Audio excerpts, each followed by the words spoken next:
It's a common adage that the internet is forever, but while people usually say that as a bit of a warning, it also kind of betrays this sort of shared hubris that we all have, to some extent. The idea that everything we've ever wanted is all just right here at our fingertips. And it's because of this that it's absolutely maddening when you can't find something you're looking for. A show, a movie, a song. When something like that just isn't there, it kind of flies in the face of everything that we accept as true in our modern life. And I think that's part of why some people get so fascinated with lost media, even when it's something that they're not particularly attached to. Throughout the years, I've looked at a lot of these cases. Some were solved pretty quickly, some of them remain unsolved to this day. So for today's video, let's take a look at some of the strangest cases of lost media I've looked at over the years.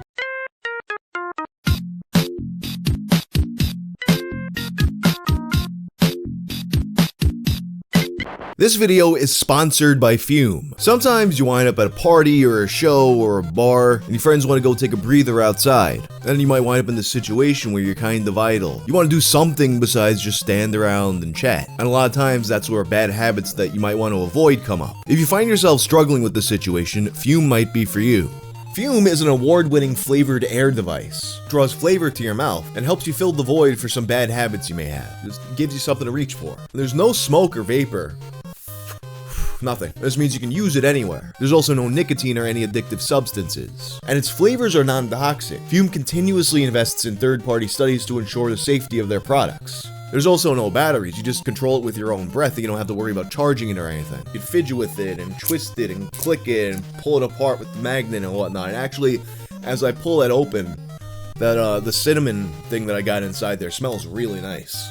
Fume has served over 300,000 customers and you can be their next success story. For a limited time, use my code WANG and get a free Fume base. This thing is actually really weighty and nice to hold. You get this when you use code WANG to order the Journey Pack. It's a magnetic stand, see it's doing what it does.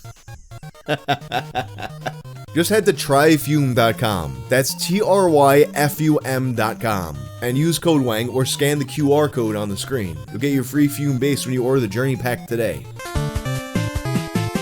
The first story for this episode was sent to me by David Thiel earlier this year. It's a lost zombie mockumentary entitled Dead End that was made in 1985. Not to be confused with Dead End from 2003 or Dead End from 1937 or any of the several other projects with that same name. Written by, directed by, and starring Emerson Bixby, who has since written several more movies and is probably best known for producing The Man from Earth, which was written by his father Jerome Bixby, as well as writing its sequel, The Man from Earth Holocene. The short blurb on IMDb describes it as: an unstable filmmaker risks his crew to shoot a documentary in a town overrun with flesh-eating zombies. There's of course no copy of this film that can be found online, so most of what we know about the film's plot can be pieced together through reviews and recollections of what happened. Many people compare it to the Blair Witch Project or George Romero's Diary of the Dead. In this movie, a film crew is making a documentary to investigate a UFO crash in a small town. The unwitting film crew then find themselves in the middle of a zombie apocalypse created by the UFO. It works by reactivating the dead people's nervous systems. And meanwhile, the military is there trying to cover up this zombie apocalypse. People who claim to have seen this film often comment on the excessive violence. And they mention scenes like one where a newborn baby crawls its way back into its mother, an overly long scene with a zombie dragging around a dead dog. And another scene that seems to come up a lot is a zombie mailman wandering around putting things into mailboxes such as dead birds. Another common theme that seems to come up is that this movie appears to contain an excess of references to other films. IMDb lists 86 in total, including a group of zombies dressed up for a showing of the Rocky Horror Picture Show, a mushroom person like in Matango, a dead body wearing ruby red shoes like Dorothy, and an Orson Welles zombie carrying around a sled. This movie has never seen an official release. Instead, it was supposedly viewed on bootleg VHS tapes, purchased from mail-in catalogs and circulating around various types of tape traders. Something that's not entirely unheard of for obscure horror movies of this era. Of course, though, there's a distinct possibility that this whole thing is a hoax. In 2012, Captain Obscurity, the owner of the horror blog To Obscurity and Beyond, covered this movie and noted a few oddities in the IMDb listing. For starters, until 2005, the IMDb listing for this film had a different name. It was then an adult film named Alien Lust. In 2006, the listing becomes dead end with all the cast, reviews, and trivia attached. That being said, Alien Lust is definitely a real movie, and it does have its own complete listing now. And you can go watch it on YouTube minus the sex scenes. That are free to sample any and all earthly experiences, for we are superior beings and we need only the mental images. He also noticed that Emerson Bixby's early writing credits, which include this movie, are all unknown movies that seem to share the same cast and crew. And these cast and crew members only ever appear in the other movies. These movies, which Captain Obscurity refers to as the Mystery 13. No trace of any of these people exists outside of them, with the exception, of course, for Emerson Bixby. That, of course, in and of itself isn't really proof of anything, but it does seem to indicate that there might be some kind of funny business going on at IMDb, which is notoriously exploitable, and as we've seen in some of the videos I've done in the past, is often filled to the brim with wrong information, because really, anyone can kind of put anything on there. Furthermore, the reported budget of $1,500 for this film seems a bit low, considering all of the different pieces we've heard about. As you saw in my recent video about Ozone, a cunning filmmaker can do a lot with a little bit of money, but there's limits on how much. But despite the evidence that exists that this could be a hoax, Emerson Bixby himself insists that this is a real movie. He's mentioned it in radio interviews in the past, and he even responded to a fan's email about this movie. Dead End was never released. I shot it on video with a budget of maybe $1,500. Made several copies to send to small-time distribution companies, and nothing ever happened. None of the distributors responded, and the 10 or so copies kept by myself and some of the crew are, to my knowledge, all that remains of Dead End. My copy was lost in '87, and I have lost contact with pretty much everyone involved. If Emerson's story is true, it would explain how this tape might have made its way into circulation. All it would take is for one of the distributors or one of the crew members to leak it, and then the tape traders have it. So perhaps this thing does exist, and in fact at one point Bixby was offering a $10,000 reward for anyone who could find it. But of course, there's also the chance that Bixby is just having fun at our expense. Or maybe even there's a mix of fact and fiction. Maybe this thing really was made, but a lot of the info online is embellished or made up. In any case, I think that if this one's real, it's extremely unlikely that we actually ever see it. The next one was sent to me by Grim Rejoice. He told me of an old Nightmare on Elm Street fan film entitled Son of 100 Maniacs. The year was 2013, and hardcore fans of the series still largely had a bad taste in their mouth from the 2010 remake. And a lot of times, passionate fan projects can do a much better job than the big studios. Directed by Andrew Daniels, this film was to be a prequel to the Nightmare on Elm Street series that showed us Freddy's life and ultimately his transformation into the killer we all know and love. It's a story that we've always been shown bits and pieces of, but never seen fully fleshed out. As the production was underway, we'd see small glimpses of what's to come on social media, several teaser images, the in-production Claw, and actor John William Watkins as Freddy. Look at that. You know, if this thing came out, you have so many women thirsty for Freddy. So a teaser trailer comes out, and it looks really good. We don't see all that much in it, but as far as I can tell, John William Watkins was shaping up to be a great Freddy. And this teaser trailer starts to get a ton of praise on horror websites. The hype is building, and then the official social media for the movie starts to tease a mystery client that will help bring the film to the next level. Some people theorize that this mystery client might have been Robert Englund himself, but we never exactly find out who it was. There's still posts about the film's progress every few weeks, but then one day, everything just disappears. There had been a lot of people following this project pretty closely, and then all of a sudden the YouTube videos are gone, and the Facebook page is gone. The Facebook page being where almost all of the content was. In 2017, Grim Rejoice, who had messaged me about this story, and who had been personally trying to figure out what happened to this movie for several years, caught up to Deandra Laser, who had been working as the film's publicist. He asked her if she knew what was going on with it, and here is her response. No, the director disappeared from the face of the earth. No good reason. Not even a reason, just poof. Which sucks, because that film would have been great.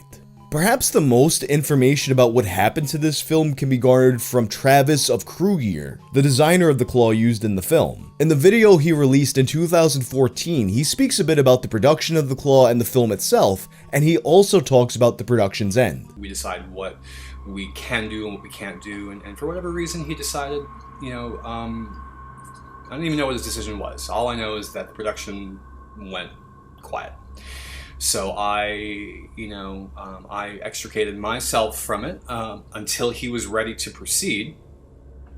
Never having fully, disbanded.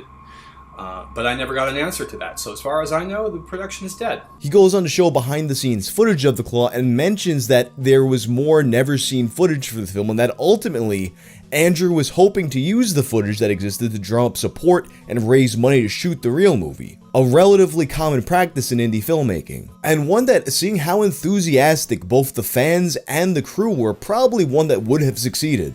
Personally, as a fan of the series, I've always wanted to see a proper Freddy Krueger prequel made. Maybe we will see something like that someday, as even Robert Englund himself has expressed interest in doing this. But as for the unseen footage from this one, who knows if it'll ever see the light of day. The last story for this episode is another Freddy story. I was talking to Joe of VKM TV Studios, who's really knowledgeable about obscure media, and he mentioned something that I had never heard of, a Freddy Krueger reality show. As we were talking about it, it was clear there should be a video, so I invited him on to talk about it. So anyway, here's Joe. Thanks, Wang. When it comes to lost media, some of the most frustrating kinds can be the ones that only seem to exist through a press junket or a press clipping. There is clear proof that this stuff has been made, but for some reason the company behind it has never released it. You can even say that trying to find this lost media can be a real nightmare. A Nightmare on Elm Street. Real Nightmares, hosted by Freddy Krueger. A reality show spin-off where Freddy Krueger would get a contestant to face their actual fear. Going all over America, interviewing people about their nightmares, and the people we like, we bring them back to Hollywood and we drop them into their nightmare with special effects and everything. And despite having 6 episodes filmed, this show has never seen the light of day. Almost like the master copies of the show have been locked away in a CBS boiler room. Coming off the box office success of Freddy vs. Jason, Robert Englund was again hired to play Freddy Krueger. In the early 2000s, Bronze Age horror films were making a comeback. Teens were spending a lot of money on DVDs. And the time was right for all of these franchises to get dug back up by the studio. And even though his last original film was almost 10 years old by this point, Freddy Krueger had never left the public zeitgeist. He's turned into Freddy Krueger. Fuck, get the stick out of your butt! And when you're a horror icon, you can do whatever the hell you please. You want to challenge a wrestler? Go for it. You can go to an award show. And you are... Those who know me call me Pinhead. Or even host it. Want to be the next Mark Summers? Fine. Here you go. Have your own game show aimed towards kids. Welcome, creeps, to Secrets of the Crypt Keeper's Haunted House. Great! With Fear Factor being a big hit show around this time period, CBS wanted their own version. Real Nightmares was set to have a 6-episode run, and each contestant was going to face their biggest fear. If you're afraid of sharks, or you're afraid of the dark, or you're afraid of clowns, and then we stick you in a house with about 30 psycho actors in special effects clown makeup. Afraid of bulls? Well, you're getting thrown in a maze with one. Are you afraid of clowns? Well, you're going to the circus. Don't like heights? Well, guess who's going bungee jumping? One of our strongest segments featured a young lady who was petrified of clowns. We took this poor girl and locked her in a turn-of-the-century Victorian mansion near downtown Los Angeles, where she was hunted by a posse of psycho clowns. We hid those killer clowns all over the house in some pretty strange positions, the 2 freakiest being the one who was submerged in a blood-filled bathtub and the one inside a jerry-rigged medicine cabinet, waiting to lunge when she came looking for sleeping pills. Gotcha. In 2017, we learned a little bit more about this show from contestant Annette Sharp. After the show, I was a wreck. Every time I saw a building with a fire escape, my hands shook and became cold and clammy. But there's an upside to this. My overall fear of heights diminished to the point that I was actually able to climb the open staircase at the college library. Before, I was never able to go up the stairs to the bookstore. It was a complete disaster. The day I walked into the store, stepped onto the first step, and walked to the top with ease, I knew it was worth it all. That goes to show you, if you let Freddy Krueger into your psyche, your quality of life will improve. CBS was looking for the broken kids. You should see the kids we've got. We've got these sort of like damaged kids. They really are going to purge. To be a broken kid who was fixed on TV, all you'd have to do was go to CBS.com and fill out the online application. Then England would bring his victim. I would have worked on my phrasing. You do realize how Freddy Krueger became Freddy Krueger, right? He'd bring the victim to a prepared location where he or she will be asked to complete a challenge that will force them to confront their nightmare head on. If it's a nightmare about falling, you can bet someone's going to be taking a plunge, Kroll said. You won't see all the rigging involved with the stunt. It's going to feel like a movie, not a garishly lit reality show.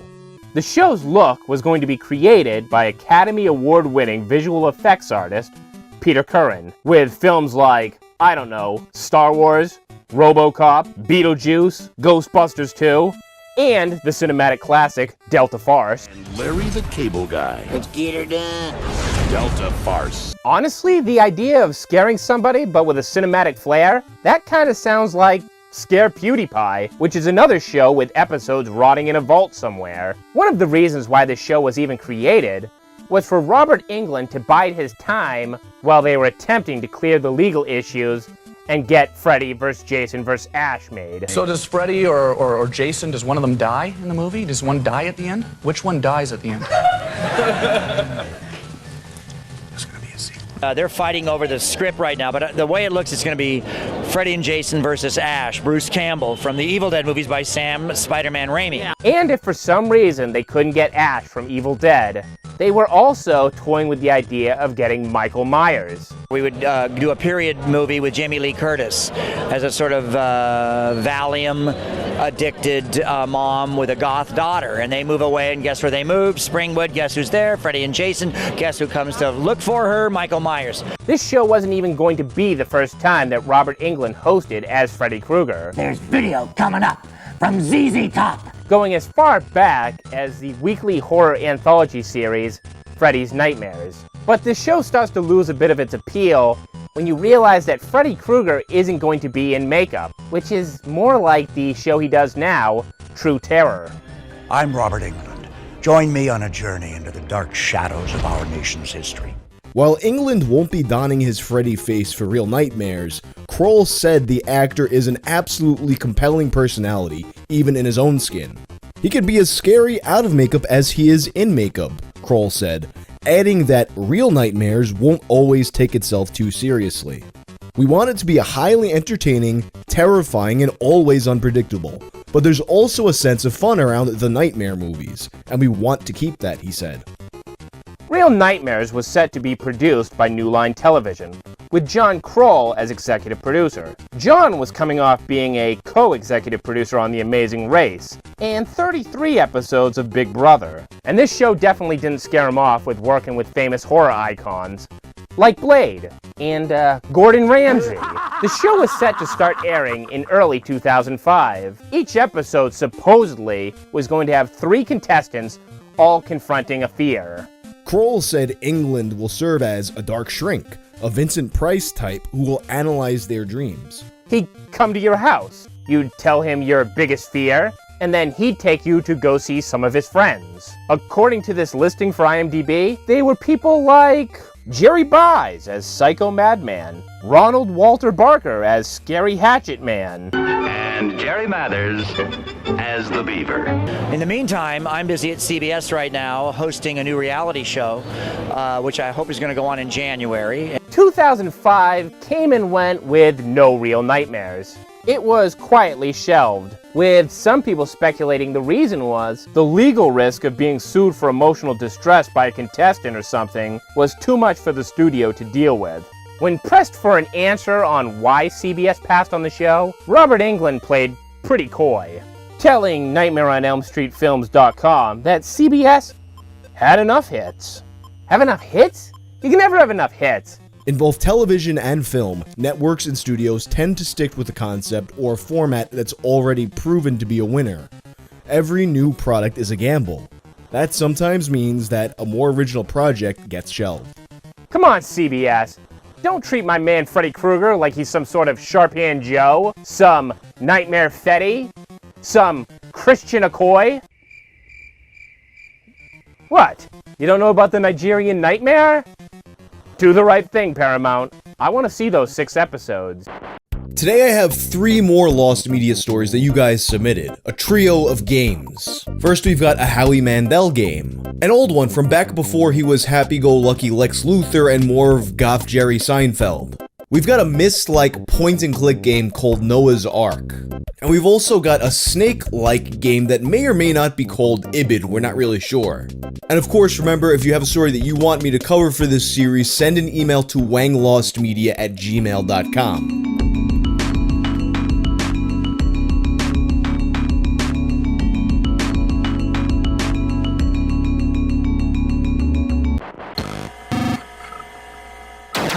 This one was sent to me by a user of the Lost Media Wiki forums, Tusaki368. It's a game called Noah's Ark. And at first, like me, you hear Noah's Ark and you probably think of the old Super NES game, Super Noah's Ark 3D, which ironically is basically the opposite of Lost Media. One of the few obscure games from back then that you can actually still buy from the original publisher. But no, this is a totally different Noah's Ark. This one's a 1995 point-and-click adventure made by NEC Interchannel and Pro4 System. And it's along the vein of Myst, or from what I've seen, it actually looks even more like the Journeyman project, which is a little bit more obscure, but I loved that game back in the day. Just a really cool style of game that was very much of its time.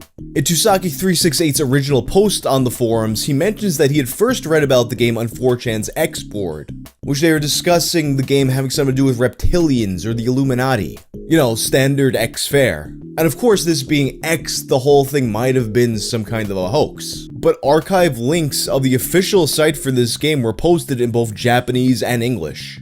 And these archives go back as far as 1998. So if this was fake, it would have to be a really, really long con. On the site, a single screenshot is provided along with the box art, and the game is described as follows. The mystery becomes even more mysterious each time you solve it. A huge tower suddenly appeared in front of human beings who are planning to move to Mars. The mystery of creation, far beyond the wisdom of humankind, was hidden there. Story 2100 years. Human beings on the verge of environmental destruction and population explosion were promoting terraforming on Mars for migration. However, just before the completion of the planet base, a huge tower suddenly appeared from the ground. As a result of the investigation, it was found that the building was built about 5 billion years ago and has 7 levels inside. Who left this tower for what? In order to unravel the mystery, the investigation team infiltrates the inside of the tower. Can Mars become the new Noah's Ark for humankind? There's not much else on the site except a few credits, but there are some clues that have been gained from these credits.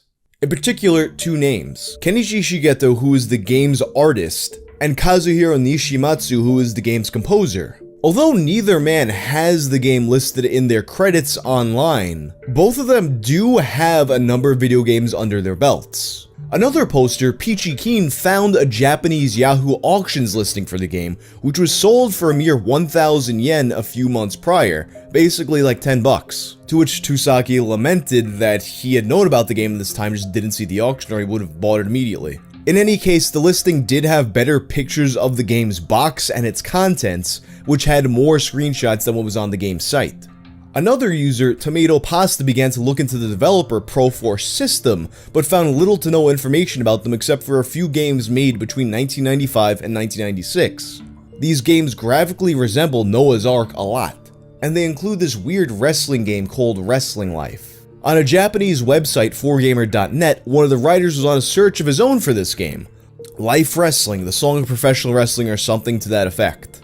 He mentions that it was brought up in an interview he had done prior with the wrestler Denshoku Dino, and his mention of it opened up this long-lost memory of his. And now he had to find this game. So he starts it a lot like this, looking for information about Pro4 System, but he too can't find much about them. Although eventually this writer would succeed in finding the game. A bit later on, Tusaki would manage to get in contact with one of the men involved in the game, Kenichi Shigeto, and Kenichi responded. Unfortunately, he did not have any ROMs or any kind of files left over from the game. I mean, it had been so long since he'd worked on it. And also, he had no contact from anybody involved in the company.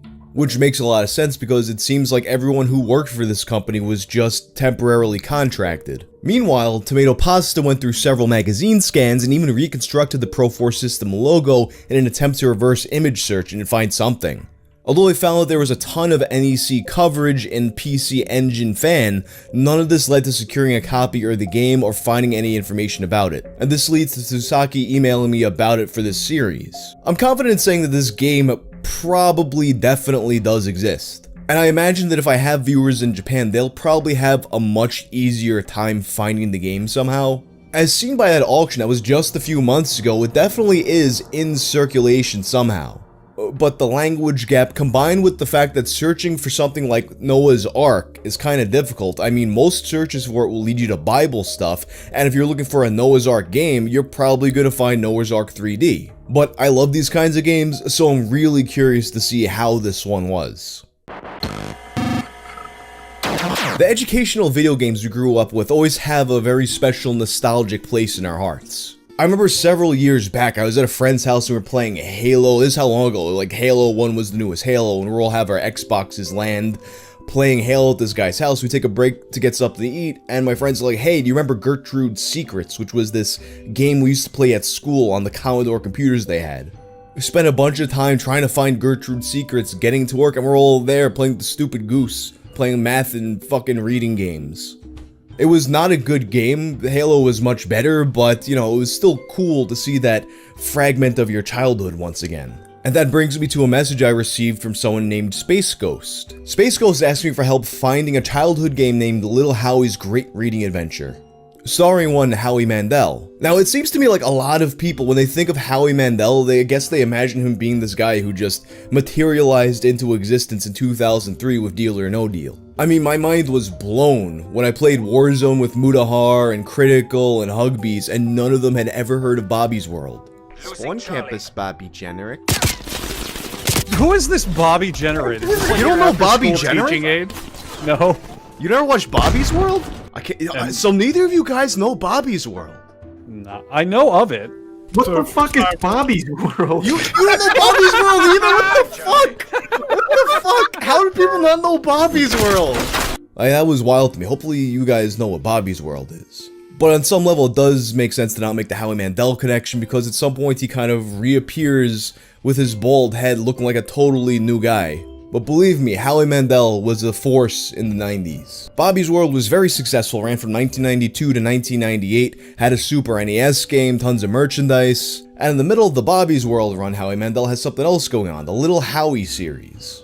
And though Little Howie is not what he calls his dick, at least not to my knowledge, it's a cartoon bear that teaches you math and reading and all that kind of stuff. Voiced, of course, by Howie Mandel. These games were produced by 7th Level, who made a lot of licensed games like Ace Ventura, Tamagotchi CD-ROM, and Monty Python's Complete Waste of Time. And this particular series begins with a game called Toonland. Released in 1993, this one's a musical point-and-click adventure game that takes place in Old MacDonald's farm. There's a bunch of different locations on Old MacDonald's farm, and Little Howie plays hide-and-seek in them. And when you interact with objects to look for him, his animal friends sing children's songs for you, like This Old Man and Hey Diddle Diddle. This game winds up being a critical and commercial success, leading to more sequels, including Little Howie's Great Word Adventure, Little Howie's Great Math Adventure, and Little Howie's Great Reading Adventure. But here's where it gets weird. Toonland, Little Howie's Great Word Adventure, Little Howie's Great Math Adventure, they're all pretty easily found. They're around on abandonware sites, and they pop up on eBay relatively often. And if you look these games up on YouTube, there's tons of playthroughs. But if you look up Little Howie's Great Reading Adventure, there's no playthroughs. There's no eBay listings. And the only place that I could find it for download was an incredibly sketchy website called Yo PC Games that claims the game is for Windows 10, and it's very clearly not. It's very obviously just a virus scan site. If you go looking for this game and you find this website, please do not download anything from it, I implore you.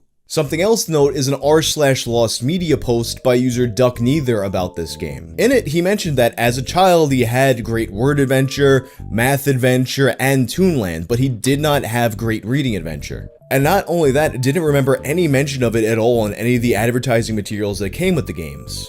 That information, combined with how much easier it is to find anything about the 3 other games than it is to find anything about Great Reading Adventure, made me think that perhaps this game never actually came out. But that being said, there is some evidence that it did come out. A Redditor named Generic Lad did manage to find a very broken archived description of Reading Adventure on the Kids World website, which was a division of 7th level. And there are a few instances online of people claiming to have played this game. Although I think there is a chance that they might have been thinking of the Great Word Adventure. But finally, to me, the biggest piece of evidence for this game having actually existed in the world is from an out-of-stock Amazon listing. On the listing, it shows a picture of the game inside of a jewel case, which implies that it was released in a jewel case in some form at some point in time. Something else that I noticed about this series of games is that it seems like they were released in various different bundles. Sometimes you'd get them individually, sometimes you'd have Toonland and Word Adventure on the same disc, or Toonland and Math Adventure on the same disc, or Math Adventure and Word Adventure on the same disc. I haven't seen Reading Adventure on any of these discs, but it could have been a part of a different bundle. In any case, one of the commenters, 2000 Silent Film Star, nailed it. If it's out there, you probably just gotta hope you get lucky at a yard sale or something. The last game for this episode is probably the most mysterious out of all of them. We have an idea of what it might be, but no idea of what it really is. What? And this one was sent to me by Blues Feel. Hello Wang, me and my brother remember playing this old snake-like game on our school's computer back in the day. It was a snake game that my brother recalls was for DOS. He remembers playing back in '96, while I remember playing it around the year 2000. It had several fun gimmicks you really don't find in any snake game, and I thought it was ingenious and fun, such as one-way blocks, teleporters, doors, as well as things to collect. My brother remembers many more details, even level designs. I just remember playing it and having loads of fun. My brother recalls a name like IBID or something like that, when typing on the computer to play the game. He also remembers a logo of a company similar to a steamed ham or leg. And I'm assuming that this person is not from Utica, so I think by steamed ham he means like a cooked pig and not, you know, a Krusty Burger. Like one of these bad boys. In a post he made on r/tip of my joystick, he mentions that graphically it looked like a TurboGrafx game. So think 16-bit. He also said the snake was red, the background was blue, the blocks that made the walls were magenta or purple, and the collectibles were green. When you get all of the green items, a door opens and you proceed to the next level. When I was reading his description, something that came to my head was the game Tutankhamun. This is a game that I play constantly at Barcade. So Tutankhamun is from 1982, so we don't quite have TurboGrafx graphics yet. And it's not a snake game, although it has snakes in it. But it fits so many of the other descriptors to me. The blue background, the purple or magenta blocks, your character with his big red hat, and the teleporters. And then at the end of the stage, you unlock the door to exit. In fact, while I was writing this, I sent him a reply email just asking him, even though, you know, it's probably not, if it's Tutankhamun. Because sometimes memory is funny that it might make something seem a little different from how it actually was. But he replied a little while ago, actually, and just said, oh, it's not Tutankhamun. And a big problem with it not matching up was similar to another suggestion someone had made, Nibbly96, in that the stages in the game he remembers were much more wide open and not just one tile wide paths. Another poster, BDR76, linked Moby Games' list of snake-like games, but none of the games in the list were the right game. The closest he found was a DOS game called Nibbles, with this image being close to an early level he remembered. So we went and checked out some remakes of Nibbles, but none of them matched up with what he remembered. In particular, they were all missing the open levels and or the gimmicks he remembered. And he did have one more big clue in a follow-up comment. He suspects it might have been an included game in the system back then, as he remembered every computer at school having it. We are also from Mexico, so maybe that can narrow it down further.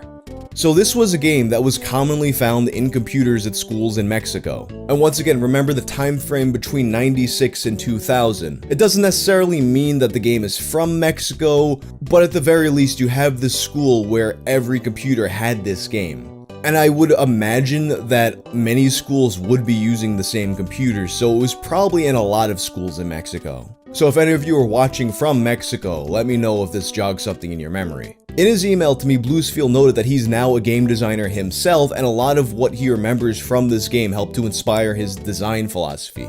So it would be cool to be able to see this game and see what was so great about it. But anyway, that concludes all the lost media stories for this episode. Before I go, I just want to give you a heads up. My band Jinx is about to go on tour with Attila and Dead Crown very soon. Depending on when this video is done being edited, we might already be out. Tickets are on sale, so come say hi. And I do have videos that I still will be working on while I'm out, so look forward to those, as well as I'll probably be doing some more casual Instagram streams while I'm away, so go follow me on there. YLM number 3. I'm back to talk about some of your lost media suggestions. It's been a while since the last one, which had some pretty wild ramifications. I wound up doing Howie Mandel's podcast, in which he responded to the mystery of Little Howie's reading adventure. I'll put a link to that in the description. Today though, I want to talk about some lost music. This month I want to talk about some solved ones, including the King of the Hill song that I spoke about a few months back.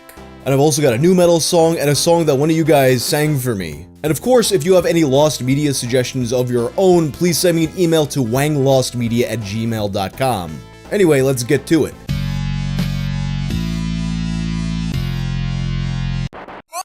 Back in April of this year, I spoke about a pair of pop-punk songs that appeared in an episode of King of the Hill. Let nature and parole officers take care of the rest. I'll go tell them. This mystery actually got solved relatively quickly, and I posted about it on the community tab and other social media, but I never got around to actually talking about it in the video, so ever since then, I keep getting emails about people telling me that it's been solved, so it's time to just put this in a video. At first, you got a lot of promising guesses thrown around and some more people digging through bands' discographies, but it was 2 days later that a guitar player named Christopher Wiley posted this video to his channel.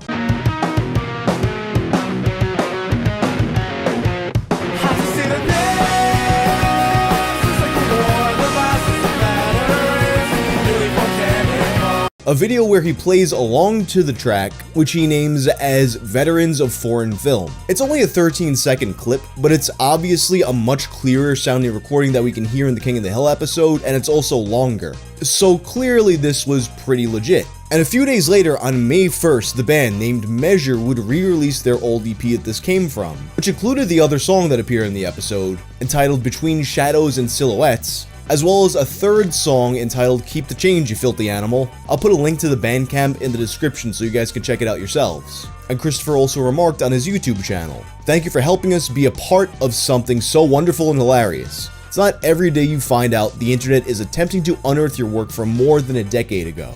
And funny enough, it turns out that I actually already knew their drummer Sandra. I had met her a few years back through my current band's vocalist, so this is just some real crazy small world shit. The next one comes to me from the Dark Iron Gains meme page on Instagram. The admin of the page sent me a message about a song for a meme he had posted back in March.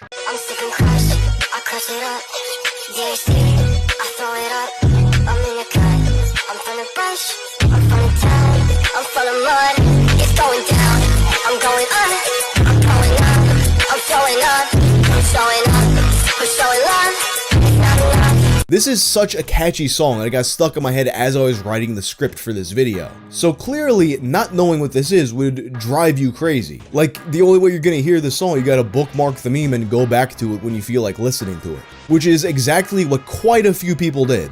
He told me that every single week since he posted that meme, he would get tons of DMs of people asking him to name the song, which of course, he had no idea what it was. Nor did anybody else in the comments. And of course you got Shazam turning up nothing, and any attempt to search the lyrics also turning up nothing. And the interesting thing about this one, I feel like in a lot of lost music cases, it's usually something that's much older, but you listen to this song, and you can tell that this is very obviously something much more modern.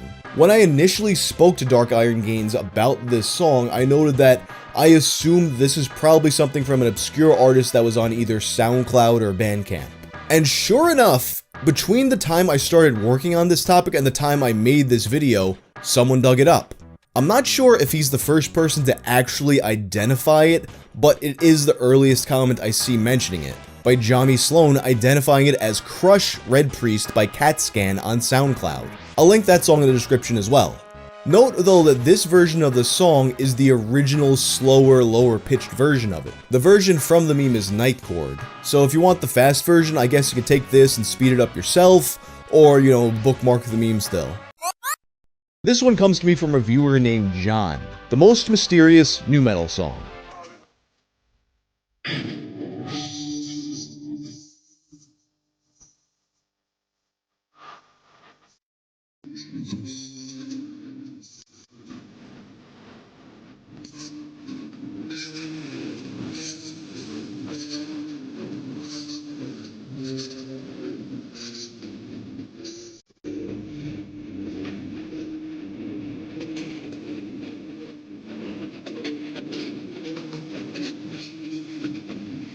So this is one that spread from P2P file sharing services, largely in 2007 and 2008, and primarily on the service Ares.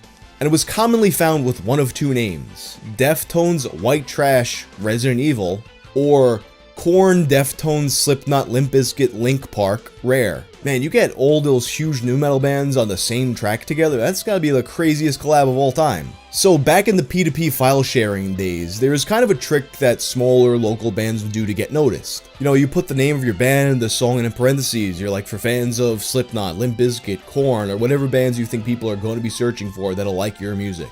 But then what winds up happening sometimes is some of these songs get around but eventually get misattributed to one of these bands that are, you know, for fans of. And there were some bands that got themselves nice little followings like that. I mean, one particular example that I remember is this band called V-Mob. They had this song Reflection that was always labeled as being a Slipknot song, even though very obviously it wasn't Slipknot. In the case of V-Mob though, the record got corrected pretty thoroughly on that. So the people who liked that song, despite being mislabeled as Slipknot, often eventually found V-Mob. But that's not the case for a lot of these songs, including White Trash. A song that's very obviously not Deftones or Korn or Link Park or any of these bands that are listed. And searching for the lyrics only takes you to old forum posts from 2007 and 2008, including one on Newgrounds. Posts of other people trying unsuccessfully to identify this song. A lot of the comments on the YouTube uploads of this song note that the singer kinda sounds like the guy from Nullset. Although, frankly, a lot of the vocalists from this time period just kinda sound like each other. I feel like I saw bands that sound like this opening up for nu metal tours all the time back in the day, or even handing out demos outside. But despite the fact that a lot of bands did sound like this, the Nullset theory was kinda interesting to me for a minute, because of something that was posted to my subreddit by a user named Bowman Boas. You see, before Nullset was Nullset, they had a different name.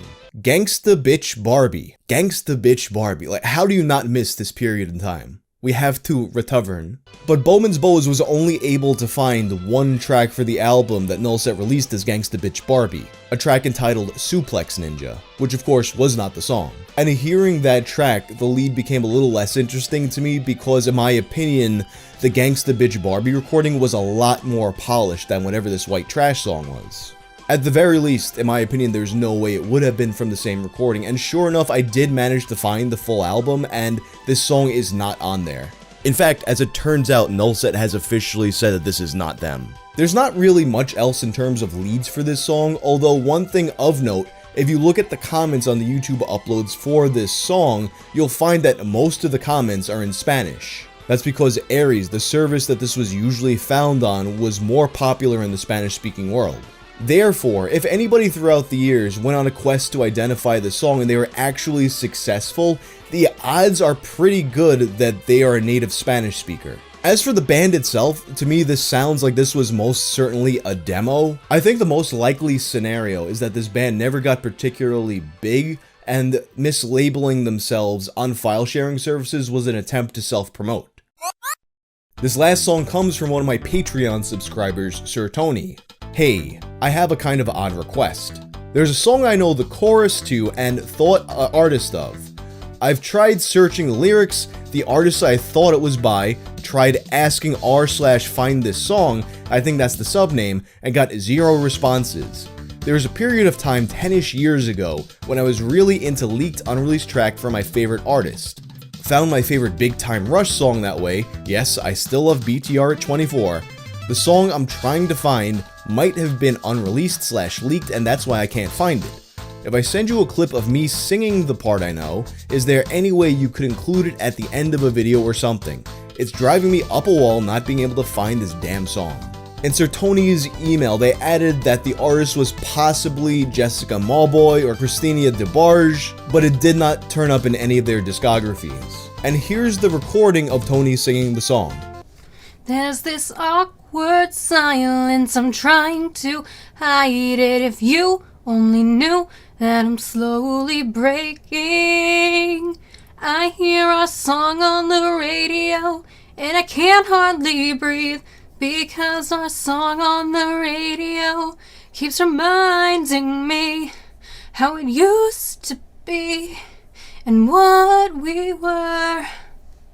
And here's what I found interesting.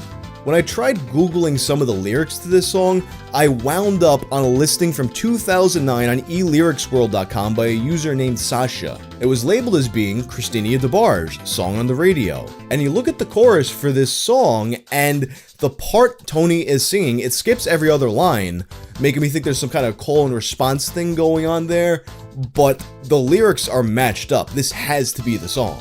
So I looked for this song, and I come across a song by Christina DeBarge called Radio.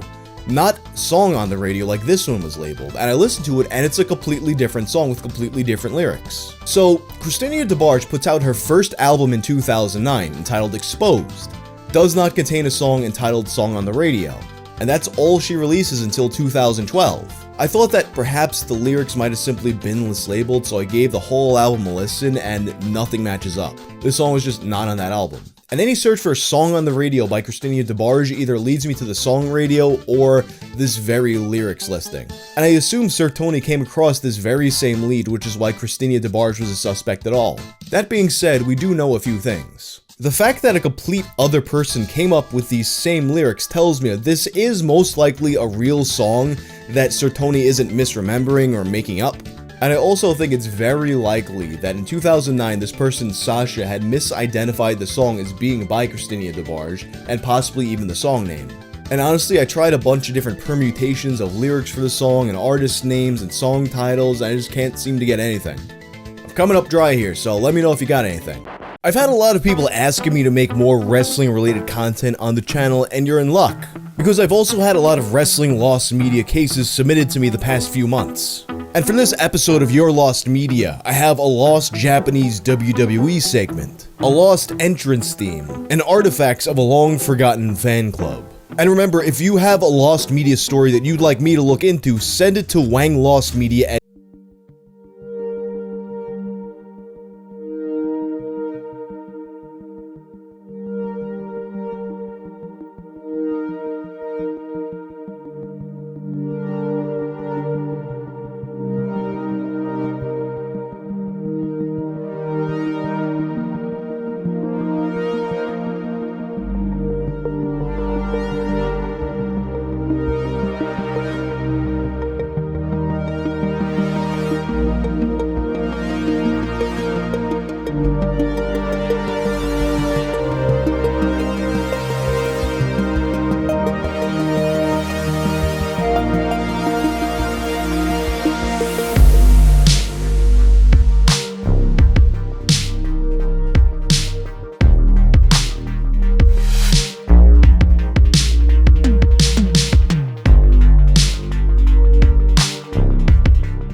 WCW fan, it sounds like you'd be getting your money's worth. Especially, if those testosterone injections don't cost that much extra. Despite having watched every second of wrestling I possibly could have during this time, I had no memory of the WCW Slam Society. And there is very little that can be found out about it online. You got a brief reference to it in an interview with Rey Mysterio. You have an archived website that reiterates the same info as the print ad, as well as a members-only website that's coming soon and as far as I could tell never actually materialized. And as far as I can tell, it seems like it was only ever actually promoted on one episode of Monday Nitro, the April 12th, 1999 episode, and the segment promoting it has since been removed from the Peacock Network streaming service.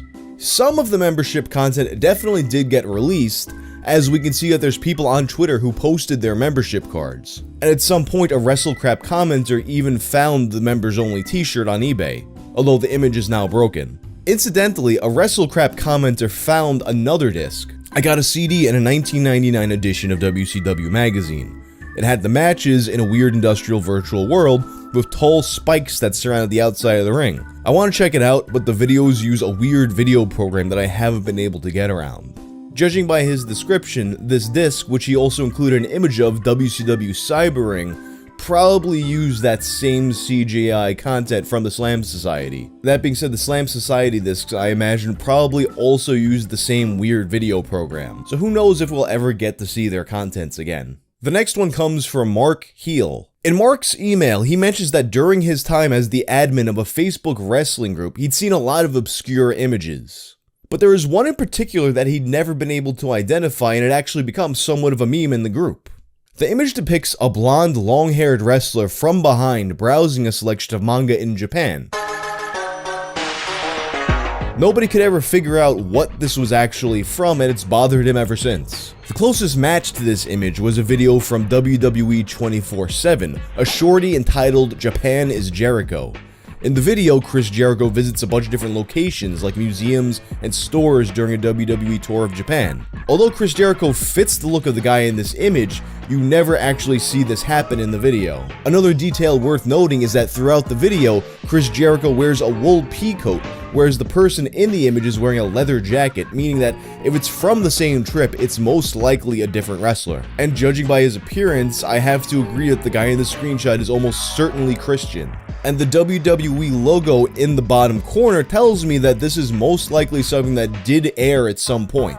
If I had guessed, most likely a similar WWE 24/7 shorty segment.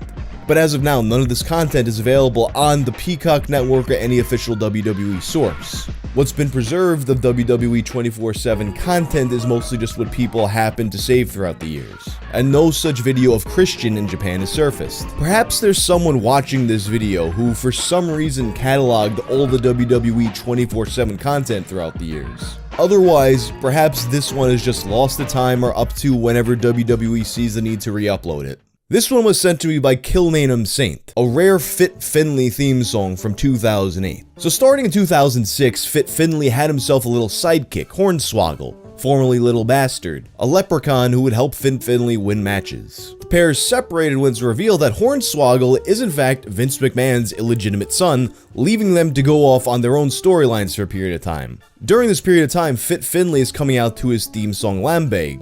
It's this intense, marchy kind of song with traditional Irish instrumentation. You know, because he's Irish and he loves to fight. Meanwhile, Hornswoggle has his own theme song, more an upbeat theme song. Can't play it because, WWE will claim it, but, picture the kind of song that you think a leprechaun might have, and you're probably right. Eventually, Hornswoggle is put in a match against the Great Khali, during which Finley comes to Hornswoggle's rescue. On the February 25th, 2008 episode of Raw, JBL claims that Hornswoggle is in fact not Vince McMahon's son, but Fit Finley's. The following week, Fit Finley comes out to address these allegations, and that's when something interesting happens. When he comes out during this episode, a different theme song plays. This is an Irish-sounding punk song along the lines of something you might expect from the Dropkick Murphys or someone like that. Listen.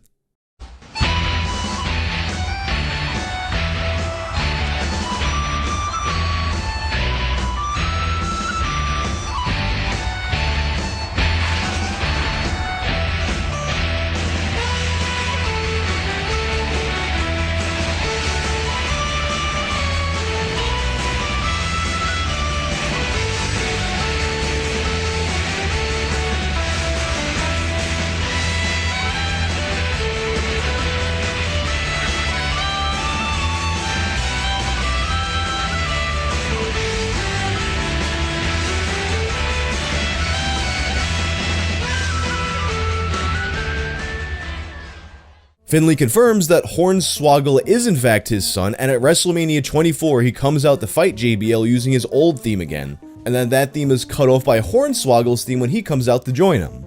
And thus, Fit Finlay's brand new punk rock theme song is never heard again. Literally used on just one episode of Raw, and that's that. In the Boston Herald, it was revealed that the song was created by a local Boston folk punk band, the Swagger and Growlers, who were contacted by the WWE on MySpace and commissioned to make the song specifically for Fit Finlay, under the guidance of WWE's longtime in-house music producer Jim Johnston. The article goes on to talk about how excited they are for the upcoming recurring national TV exposure, which clearly it didn't pan out that way. But the song does have a bit of a legend around it. Based on the 48 or so seconds that we heard of it, people thought it was a pretty cool sounding song. And it was just such a strange thing for this brand new theme song to debut and immediately vanish during one of Fit Finlay's highest profile storylines ever. Perhaps the plans they had for him changed, which does happen a lot in WWE. Or maybe they just decided after playing it that one time that it just wasn't a good fit for him. In any case, this complete song has never been released in any official capacity. The highest quality version that does exist is a cover of the song by a YouTuber named Heartbreak Kid Dimitri. And interestingly, one of the members of the Swagger and Growlers commented, "Hey guys, was the one with my old band the Swagger and Growlers who arranged this for the WWE in 2008. They used it one time as a face entrance theme. The WWE fully owns the copyright, and they are not known to be kind in that regard. So, you may not want to have this posted." An interesting side note, he also commented that the song was completed within 48 hours of the WWE contacting them.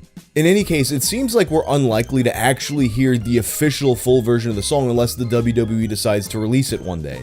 It seems unlikely that they just put out a rare Fit Finlay entrance theme for no apparent reason, but maybe one day they'll put out a collection of rarities and deep cuts or something that'll include it. But anyway, that's all for now, and note that while I was working on this video, I actually had another story that I was planning on including, but the more I looked into it, the more I thought that it merited its own video. So if you'd like to see that, be sure to subscribe so you can see it when it comes out. William Regal, Jim Ross, Shawn Michaels, Shane McMahon, Mick Foley, Hornswoggle. 6 men who are members of one of WWE's most elite organizations. A very exclusive club. That club, of course, being Vince McMahon's Kiss My Ass Club. A club in which members were forced to either kiss Vince McMahon's ass or face the consequences. In all of wrestling history, perhaps with the exception of Rikishi, there's perhaps no ass more legendary than Vince McMahon's. So much so that it even received its own cartoon.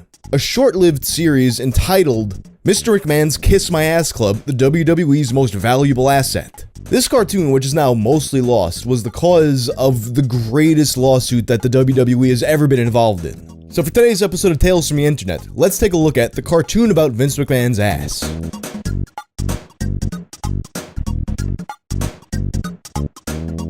When I was a kid, I had these VHS tapes recorded off of TV of the old WWF cartoon, Hulk Hogan's Rockin' Wrestling. I watched these tapes so much that I basically rendered them unusable.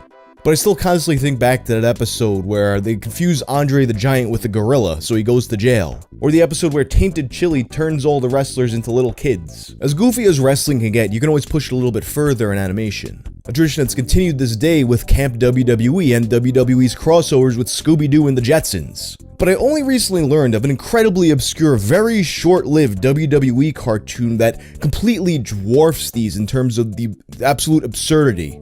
And the plot's basically this. Vince McMahon's ass, which for some reason has its own muscular arms, meaning that Vince McMahon is some kind of Goro-like creature in this world. The ass takes on a life of its own and gets into all kinds of wacky shenanigans. And when I talk about this thing having existed, it almost sounds like something some dude on 4chan made up one day and everyone's like, oh yeah, let's go find the ass cartoon. But no, this is verifiably a 100% real thing that was actually made. So at the time, Michael Cole was in charge of WWE.com. WWE.com covered all kinds of stuff from the shows, but also had a little bit of original content.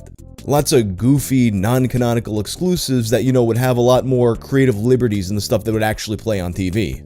So one day, Michael Cole asked one of his staffers if they can come with a creative idea that Vince McMahon would like. And if you know about Vince McMahon's tastes and his sense of humor, there's perhaps nothing that could be more tailor-made to this man than a cartoon about his own ass. And reportedly, he was completely enamored with this idea. So it debuts in November of 2006 with a holiday episode entitled Thanksgiving Asserall. As it was also included in the Survivor Series 2006 DVD, this is the only episode of the series that has actually been preserved. It begins with a song about Vince McMahon's ass that features audio samples of Vince McMahon talking about his ass as a cartoon Vince does his iconic Vince McMahon walk out to the ring. But his pants are pulled down and his ass is hanging out. And also, you look at the Titantron and his ass is lifting weights and it's riding a motorcycle, his ass is playing the drums.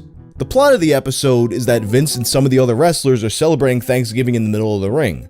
But you got a problem. You see, the caterer made them vegan food, including a tofu turkey. Clearly, Vince McMahon had to make this caterer pay for his insolence. So, the caterer is forced to kiss Vince McMahon's ass, which is wearing a pilgrim hat because it's Thanksgiving. Vince then farts the caterer off his ass, then pulls a real turkey dinner out of his ass, which everyone eats, thereby saving Thanksgiving. The cartoon is a 1.5-minute long fever dream, but frankly, it's perfect for what it is. I could not endure a half-hour version of this show, but I could definitely sit down and watch 30 of these. And supposedly, there are a lot more of them, but you can't see them, and here's the reason why. On January 1st of 2007, it starts to be widely reported that the creators of the series Assy McGee were suing WWE over the cartoon. Assy McGee, for the uninitiated, was an Adult Swim show about a violent, alcoholic police detective who is a walking, talking ass. In the reports, they're saying that Michael Cole is in big trouble over this, and it's noted that a few of the storylines for the Vince McMahon ass cartoon were directly taken from Assy McGee. Now, since the reporting says that a few of the storylines were taken, that means that there are several episodes of this show. And reports also said that Michael Cole had hired an animator to produce this show full-time as well as make t-shirts.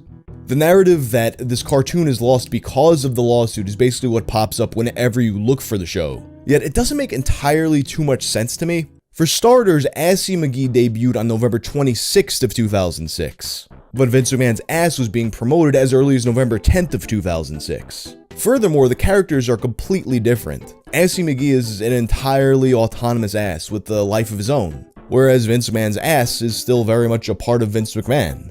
And on top of that, Assy McGee is a crime mystery show where I don't really see how those storylines would fit into the Vince McMahon's ass show. And I couldn't find any actual details about the lawsuit itself, other than, reports on a bunch of different wrestling news sites saying that it totally did happen. And one forum post pointing to a statement from WWE claimed that the lawsuit reports were fake, although I couldn't seem to turn up that statement. Frankly though, a lot of backstage wrestling reporting is kinda sketchy, and a lot of times they get things wrong. Sometimes one guy will just say a thing, then all the other wrestling websites will repeat it. Maybe they'll embellish it a little bit, so it's not a stolen story, it's original reporting. So it's very possible that the lawsuit, the supposed heat on Michael Cole, and for that matter, the full-time animator and the several storylines weren't entirely accurate. That being said though, the evidence does seem to point to the existence of at least one other episode of this show. A Redditor named ListenUpSlapnuts20, who had become very invested in finding the lost episodes of Vince McMahon's ass, sent me an email with his findings. In a post he made to r/squared circle looking for any information about the cartoon, a user named Scott Fried recalled a second episode in which Vince McMahon makes Mel Gibson kiss his ass. And after searching for more, Slapnuts found people in the past also looking for the cartoon, and another user, Damien001, recalls in addition to the Thanksgiving episode, there is another episode called Passion of the Ass, which, putting together the recollection of the Mel Gibson episode with the title Passion of the Ass, it seems pretty obvious that there is some kind of parody of Passion of the Christ going on here. Going back even further to 2010, Slapnuts discovered a forum post about Mr. McMahon and his ass, which included 2 YouTube videos, which are unfortunately deleted and not archived, but we've got episode 2 labeled Passion of the Ass, with the remark at the bottom, at least Mel Gibson's ass has been kissed in cartoon, so it counts. So we've got 3 independent accounts spread across time claiming that there was a Mel Gibson episode of this show. So at this point, I'm pretty confident that the thing actually exists, but I'm searching for it, nothing's really turning up. And then I find the thing that to me is undeniable proof. Google wasn't turning up much, but then I went on DuckDuckGo, and it brought me to a website of an animation studio called Animax. And in one of their posts, they made a synopsis of a cartoon that they made for WWE, The Passion of the Ass starring Mel Gibson. Tonight, the latest cartoon that Animax Entertainment produced for WWE went live. It's called Mel Gibson's Passion of the Ass, and it features Vince McMahon taking the Apocalypto director to task for being a drunk, a racist, and an all-around ass. Mel Gibson might have been #1 at the box office this past weekend, but Mr. McMahon's ass is tops. Clicking on the link to the cartoon, of course, takes you a page on WWE's website that is no longer active. Although when you put it into the Internet Archive, you can see that The Passion of the Ass was published on WWE.com on December 13th of 2006. And an archive of Animax's post also shows a still from the episode. So I'm looking through Animax's posts a little bit more, and I find another post about a teaser for the cartoon, which also can't be viewed right now. But if they made a whole teaser, I'm thinking there's gotta be more than 2 episodes of this.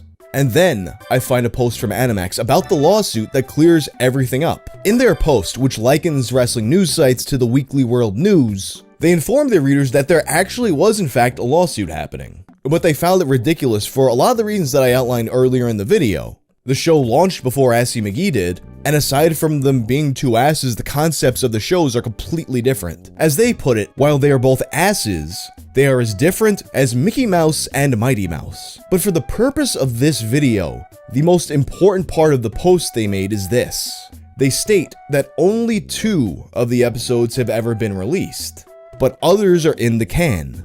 So there you have it from the creators of the cartoon themselves. The Passion of the Ass is out there. It doesn't seem to be floating around online, but someone has to have saved this thing. And as for the other episodes, they were made. It's just they've never actually been released. Frankly, I think it's super unlikely that WWE ever chooses to release these cartoons, but you never know. Maybe this is the kind of thing that maybe one day someone with access to will just leak it. Fingers crossed, but I won't hold my breath. Nickelodeon in the 80s and 90s was a place ripe for lost media cases to crop up. It was a time when our child brains were latching onto memories that fade more and more each year. In a world without the internet, and a time when things might only air once or twice. And this has led to some of my most commonly requested lost media cases to be Nickelodeon lost media. So that's exactly what I'm going to look into today. And remember, if you want to submit a lost media case of your own, just send an email to wanglostmedia@gmail.com. Anyway, YLM number 5. Let's go.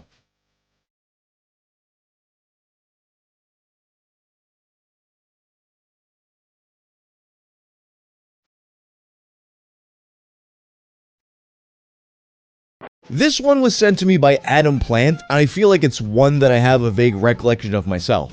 In his email, Adam describes a short animation that aired on Nickelodeon in the 90s and 2000s. In the film, a high school girl is being antagonized by a talking pimple. That general concept is so familiar to me. And in terms of the visual style, he said it was mostly 2D, however the pimple was 3D. It was some sort of foam puppet, another aspect of it that feels really familiar to me. When he tried to find it himself, he could only find a Reddit post from 6 years ago on r/tip of my tongue. In this post, the user Valenzu adds details like the girl had been rejected by guys she liked until a science whiz kid defeated the pimple with radiation. The pimple then pops all over the guys who rejected her, and a girl goes on a date with the science whiz. He also adds that the visual style was similar to Angela Anaconda. The post also links a clip that supposedly played at the beginning of the short, however this link is no longer working. One user, Psychosemantics, asked if it was from The Amanda Show, which did had a scene that was similar to what was described. But Valenzu insists that it was a standalone short, which Nickelodeon did used to play a lot back in the day. And I actually did find a lot of threads of other people looking for what's probably this same exact short. And most of the time there would be comparisons to Angela Anaconda and that one clip from The Amanda Show. And also apparently something similar had happened on Family Guy. You're a good pimple, dog. Feed me! You can talk? That's right, and we're gonna raise some hair! The consensus seems to be, though, that this was a part of a recurring Nickelodeon segment called Short Films by Short People. In the series, animators and filmmakers would take concepts that were thought up by children and turn them into real short films. In regards to this specific one, a lot of people come up with the title Attack of the Hideous Pimple. Now, 4 years ago, Nickelodeon uploaded some of these films to their YouTube channel in celebration of Snick's 25th anniversary. And in fact, The Paley Center for Media, which is an organization dedicated to the preservation of media, has an hour and 17-minute supercut of short films by short people. However, Attack of the Hideous Pimple is also not present in this archive. Although this particular short might have been a part of something else, I do think it's really likely that it was a part of this series, and my memory of it seems to indicate that it was in fact a part of short films by short people. And according to Wikipedia, most of these short films are in fact considered lost. In fact, I also received another email about a similar Nickelodeon short that also seems like it was a part of the same series. For this one, I was linked to a thread on the Lost Media Wiki forums by a user named, get this, YouTube. That's a hell of a username to lock down. Anyway, a short 90s film that ran on Nickelodeon about new shoes. If anything, it was a filler or bumper that they aired between shows back in the early 90s. I would not be surprised if this was something they also aired in the late 80s too, or at the very beginning of Nickelodeon's creation. If I had to guess, maybe it was Canadian, as that was a country where the channel would get some of its content from, but that's a total stab in the dark. As for the short film itself, I remember seeing it numerous times as a kid. It started out with a young teenage girl with a raggedy pair of sneakers going to the mall with her parents. I want to say we only ever heard the mom and dad, but I can't be 100% on that. To buy a new pair. The shoes are destroyed, and after buying a brand new pair of shoes, just like the ones she destroyed, her parents say they're going to go home. So I think, and the girl says she'd prefer to walk home instead. Her parents say that's okay, but don't get your new shoes dirty. She says she won't, and then we proceed to see a montage set to In the Hole of the Mountain King. Which, if you don't know that song, that's the one that goes da-na-na-na-na-na-na-na-na-na-na. And honestly, as soon as he added that detail, my memory of this became so vivid. I also 100% definitely saw this one. The girl walks home and gradually destroys her new pair of shoes. I remember her jumping into puddles, but the one main image that sticks out is gum getting stuck. I want to say both underneath the shoe and on the laces, and the girl's finger trying to get it off. The short film ends with the girl getting home, and her new pair of sneakers look just like the old ones she had to replace. YouTube then goes on to describe how Nickelodeon did used to play shorts between shows and during commercial breaks and whatnot. And he also vividly remembers it being played in the early 90s. Like the Pimple short film, this one also did not appear on Nickelodeon's YouTube channel, and it's also not in the Paley Center's archive. And as another user pointed out, if this was in fact from the late 80s or early 90s, that would be too early for it to be a part of short films for short people. For what it's worth though, I'm really sure that I've seen this one, and I did not have Nickelodeon until 1996. So it's very likely that it was in fact a part of the Short Films by Short People series. This next one is about a lost Nickelodeon Halloween special. It was sent to me by Mac King regarding a story called either Night of the Jack-O-Lanterns or Night of the Pumpkins. In the short, a narrator talks about how the pumpkins in this town would come alive on Halloween night. They would start flying around the neighborhood, and it talks about how this was the only night that the pumpkins had to enjoy themselves. The short features jerky stop-motion animation, and it also had a scene where one of the pumpkins gets hit by a car. The next morning, the sun comes up and the pumpkins melt in the sun with colored smoke coming out of them.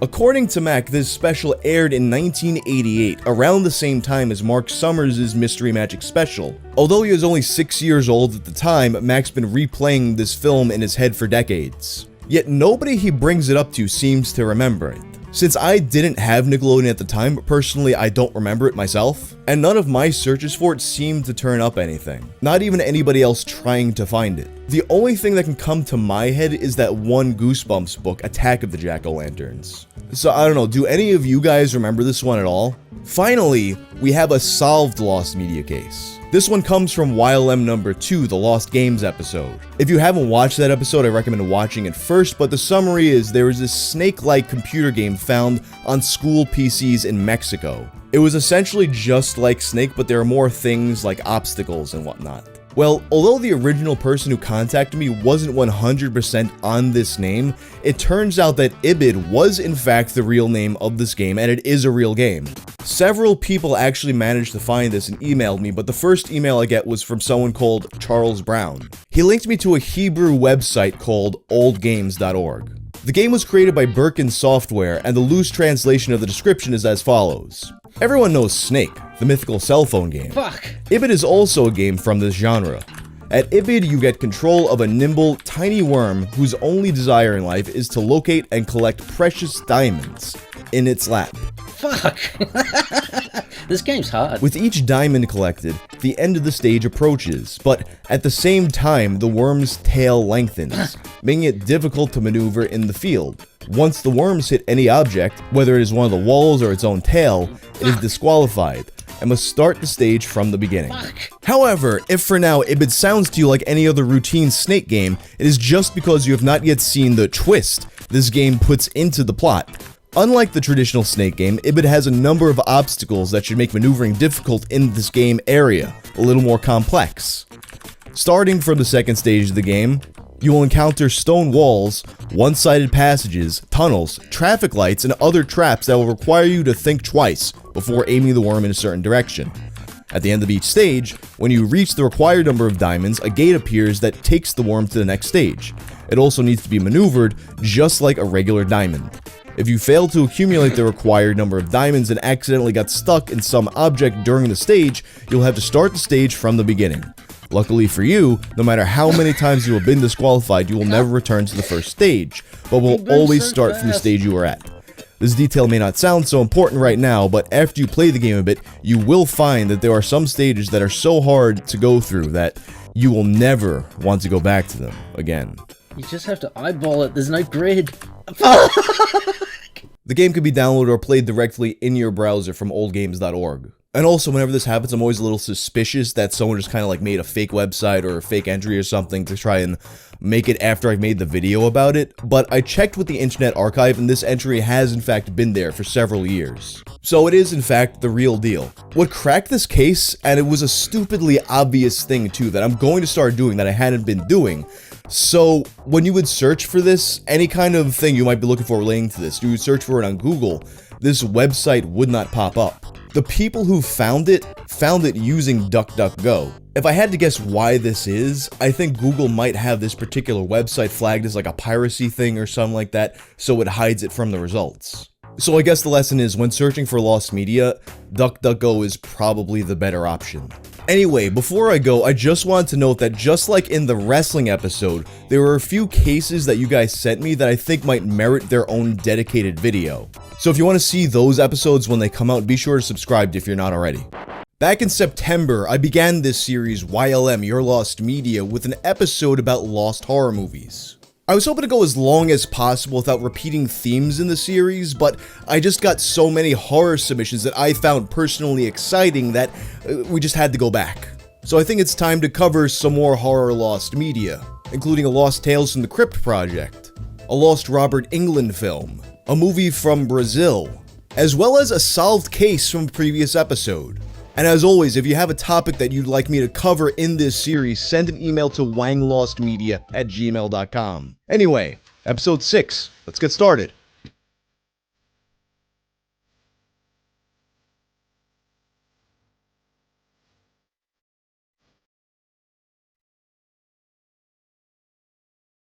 So in the previous episode of this series, I spoke of a lost Nickelodeon short film. It aired at some point during the 80s or the early 90s and was about pumpkins that came to life on Halloween. Several of you sent me what appears to be the actual solution, and it was posted to my subreddit r/wang by user Jericho Tyler. The missing pumpkin short, Pumpkin Madness 2, which can be viewed in its entire 4 minutes and 40-second glory on YouTube, featuring a narrator that does a Dracula voice that more often than not sounds closer to Borat. My pumpkin. Everything about the film lines up with the email I received. The time frame, the pumpkins coming to life, flying around, and ultimately exploding with smoke bombs. The short was directed by David Gray, who, despite what it says on IMDb, was not shot to death by the police in 1990. That was a very different David Gray. This David Gray, as far as I can tell, is still alive and even commented on the existence of Pumpkin Madness 1. He stated that the first film was essentially the same exact film, except it featured The Stranger by Billy Joel and the original Frankenstein movie played on the TV.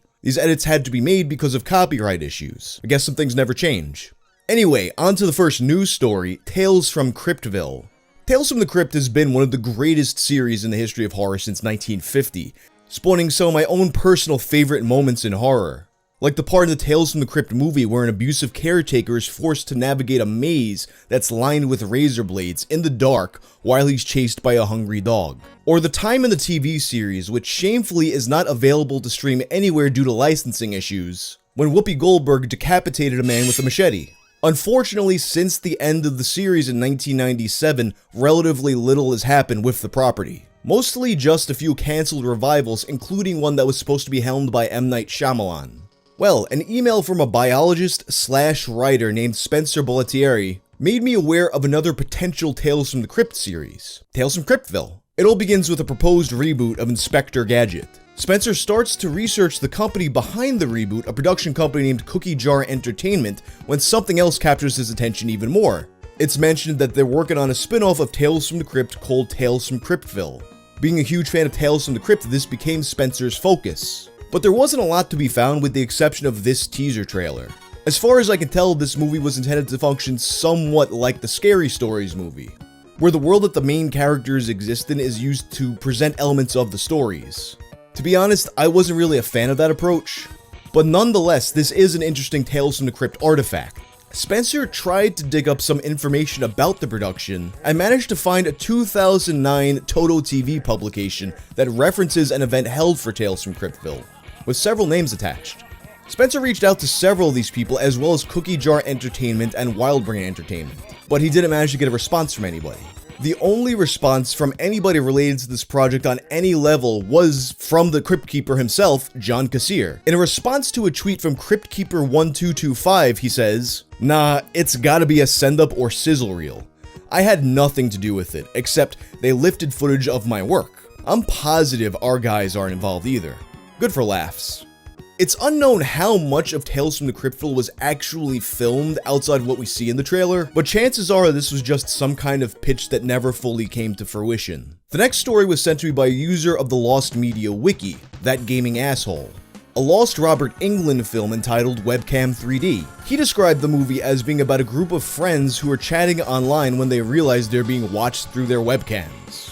Of course, they're killed off one by one, as viewers bet on who will survive. Totally in line with this trend of internet and technology-related horror from the 2000s. That Gaming Asshole compared it to Unfriended 2 or Escape Room. He had first encountered rumors about this film when it was mentioned in passing in a Watch Mojo video. This prompted him to look it up, and it actually was covered pretty extensively, with mentions in Dread Central and Bloody Disgusting, which had mentions of it including Robert Englund, Michael Madsen, and Estella Warren. Bloody Disgusting described the film a little differently from That Gaming Asshole, mentioning that high school kids are invited to a party where they're watched through a webcam, and rather than bet on who dies, the audience actually votes on who dies. Very little is archived of the movie's official site, and the surviving teaser trailer tells us basically nothing about it. It's unclear how far along in production this movie actually got, although Robert Englund had actually praised the screenplay and mentioned changes in shooting locations during its filming. Looking at the director Anthony Soleil's IMDb page shows that the film is still in pre-production, more than 10 years after the teaser trailer was released. He's completed several projects since then, so it's likely that this one never got finished and was just stuck in development hell. If it ever does see the light of day, it'll probably be a very different film than what was originally intended. Although I have to say, considering how fast technology has moved since 2010 when the movie was announced, it might actually be cool to see something like this presented as like a 2010 period piece. A 2010 period piece. Time is just moving too fast. The final piece of lost media comes from a Brazilian viewer named Afonso Markman. Afonso was trying to find a movie from his childhood in Brazil, but to no avail. Context: I was born and raised in Brazil, circa 2003. I was 8 or 9 years old, and my parents let me rent a VHS tape at a local video store, no longer working as I write. I remember the title in Portuguese being Parque do Terror, or something like Terror Park or Horror Park.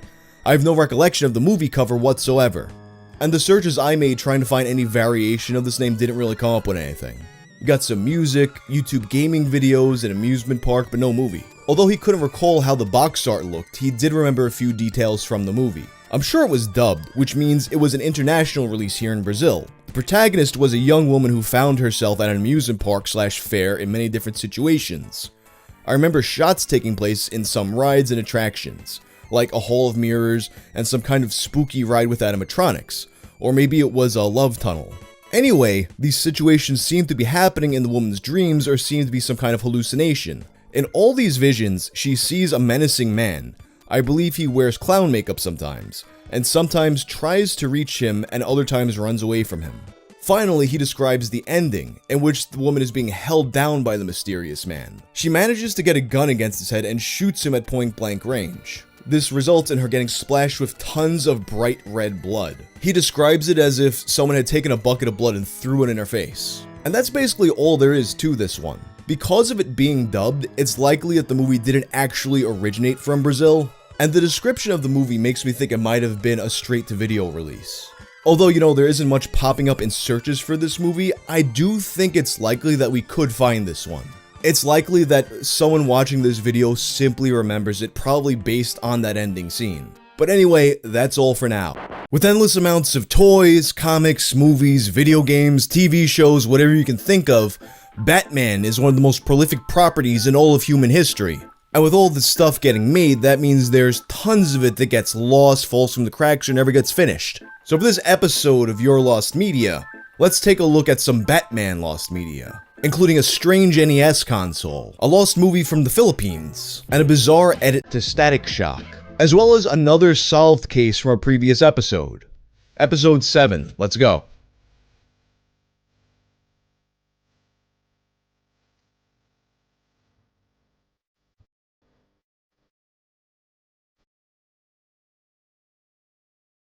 So let's start off with the solved case. The lost episode of Vince McMahon's Ass cartoon. The lost episode, Passion of the Ass, was uploaded to the Internet Archive by Ducky23191 and shared on my subreddit r/wang by HorselessHH. It's a 1 minute and 40-second cartoon in which a drunken Mel Gibson is forced to kiss Vince McMahon's ass. That said, this isn't the end to the mystery. If you watch the video, you'll recall that there were several episodes that were finished and never released. And to that point, I was provided with the contact information for a person involved in the production of these cartoons. As of the recording of this video, they have not responded to my email, and I doubt they can legally share all that much about it. At the very least though, I'm hoping they can share the plots of the episodes with me. Anyway, now it's Batman time. The first story comes from a viewer named Taki. Several years ago, on a Dutch version of eBay called Marketplaats, Taki's friend Marlon bought a Batman NES. And he was trying to figure out what exactly this is. Now, your first thought is probably that it was some kind of promotional NES released for Batman.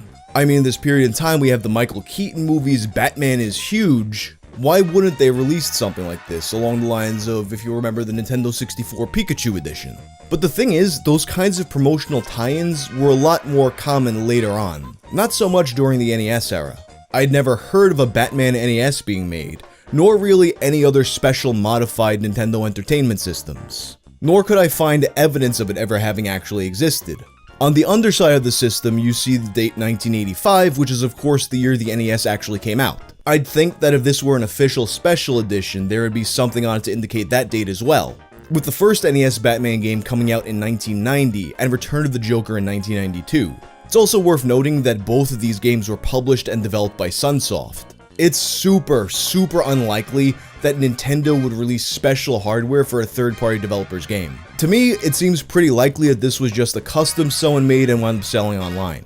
However, there is one thing about this that did kind of pique my interest. The console came with a 255-in-1 bootleg game cartridge.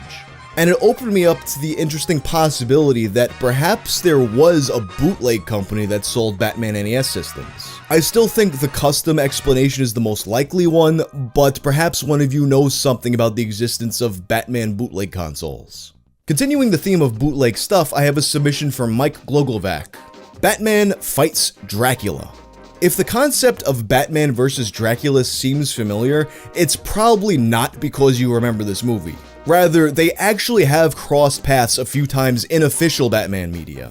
But thanks to the beauty of Asian countries' complete lack of regard for intellectual property laws, this 1967 film is as unofficial as it gets, seemingly taking inspiration from Adam West's Batman series that had made its debut the year prior.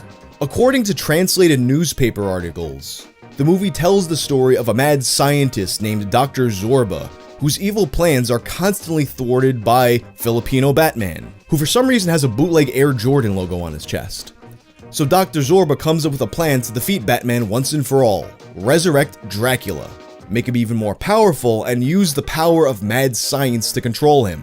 Can Filipino Batman and his sidekick Ruben put an end to Dracula and Dr. Zorba's treachery? I assume so, but you know, the movie's long gone, so who knows? Think about this movie though, it almost certainly did come out, with posters advertising its release on the date of June 3rd, 1967. Attempts had been made by YouTuber El Supersonic Q, as well as Redditor Ask Me About Sharks, to contact people associated with the production, as well as eBay sellers who specialize in Filipino films.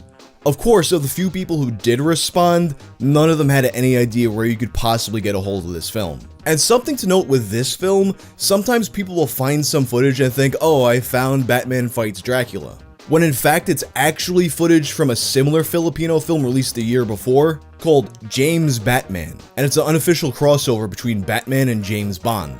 This one can actually be viewed in its entirety on YouTube. That being said, I do think it's extremely likely that we eventually find this film, because we know that it definitely existed, and it was almost certainly released.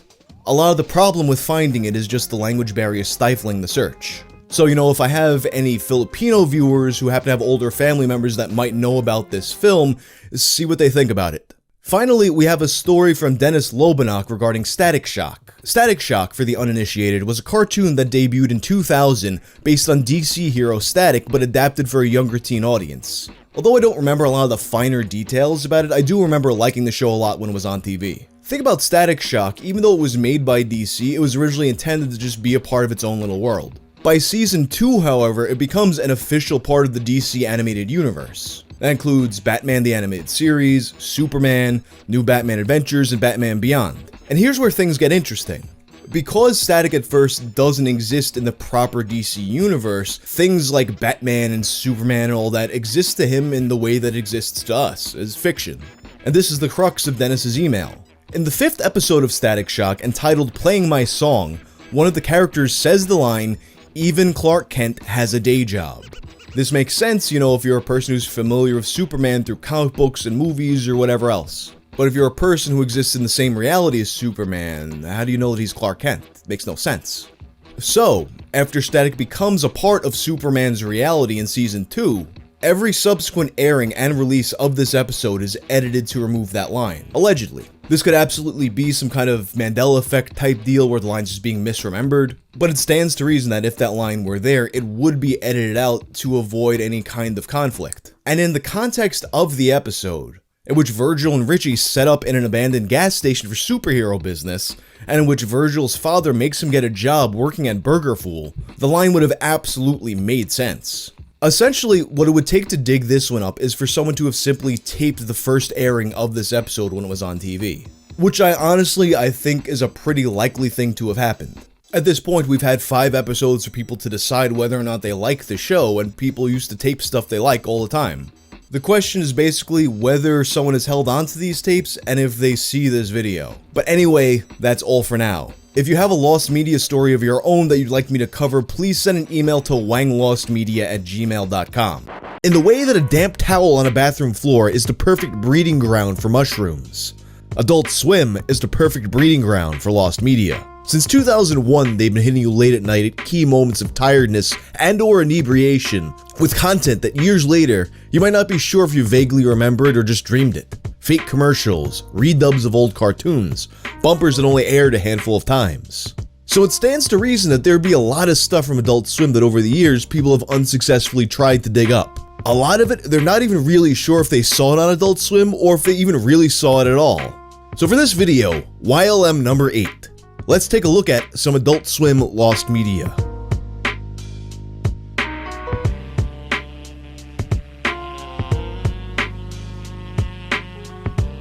This first submission comes from a viewer named Mecha Gojira, and it's likely from sometime between 2006 to 2008. Around this time, Mecha Gojira would watch Naruto on Adult Swim at night until Futurama came on, and at that point, his parents would come in and tell him to turn off the TV and go to bed.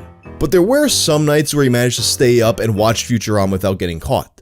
And it was on one of these nights that he saw a piece of media that's haunted him for years. Anyways, one night when I was trying to stay up later than I was allowed, after the episode of whichever show ended, it cut to the inside of a hospital.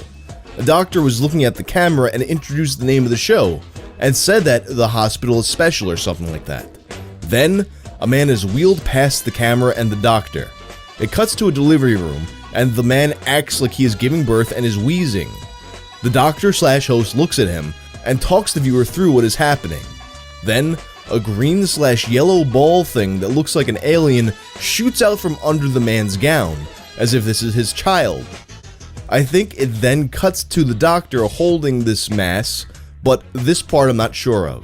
He was so creeped out by this that he turned off the TV voluntarily, and he hasn't been able to find it ever since. At first, I thought that this was likely an episode of Children's Hospital, but I couldn't find an episode that matches up with his description, and also the timeline for that show doesn't match up with his timeline. He noted in his email that he left his apartment in September of 2008, and then they didn't get cable again for a while. Children's Hospital didn't air on Adult Swim until 2010, and even the original web series of the show wasn't created until December of 2008. He wrote that he doesn't think that this was a part of a series, rather some kind of one-off short. And judging by his description, that's also what I'm thinking. It seems like the kind of segment they might have stuck between shows. A sort of thing that happened a lot. This next submission was sent to me by a few different people. It's about a song from a mysterious bumper that aired in 2015. The bumper is an advertisement for the element potassium, which, as it notes in glorious papyrus font, is ranked number 19 on the periodic table and is found in bananas. And the video features a song that's more on the butt rock spectrum of nu metal.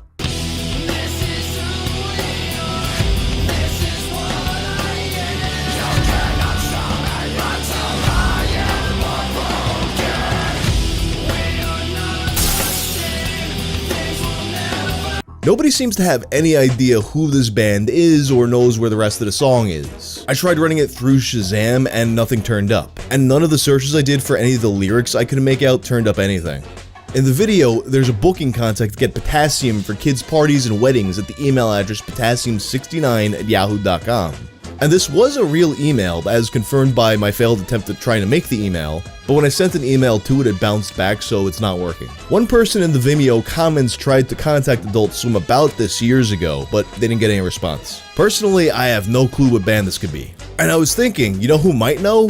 Crazy ass moments in nu metal history. So I hit him up, but neither he nor his followers had any idea who this is.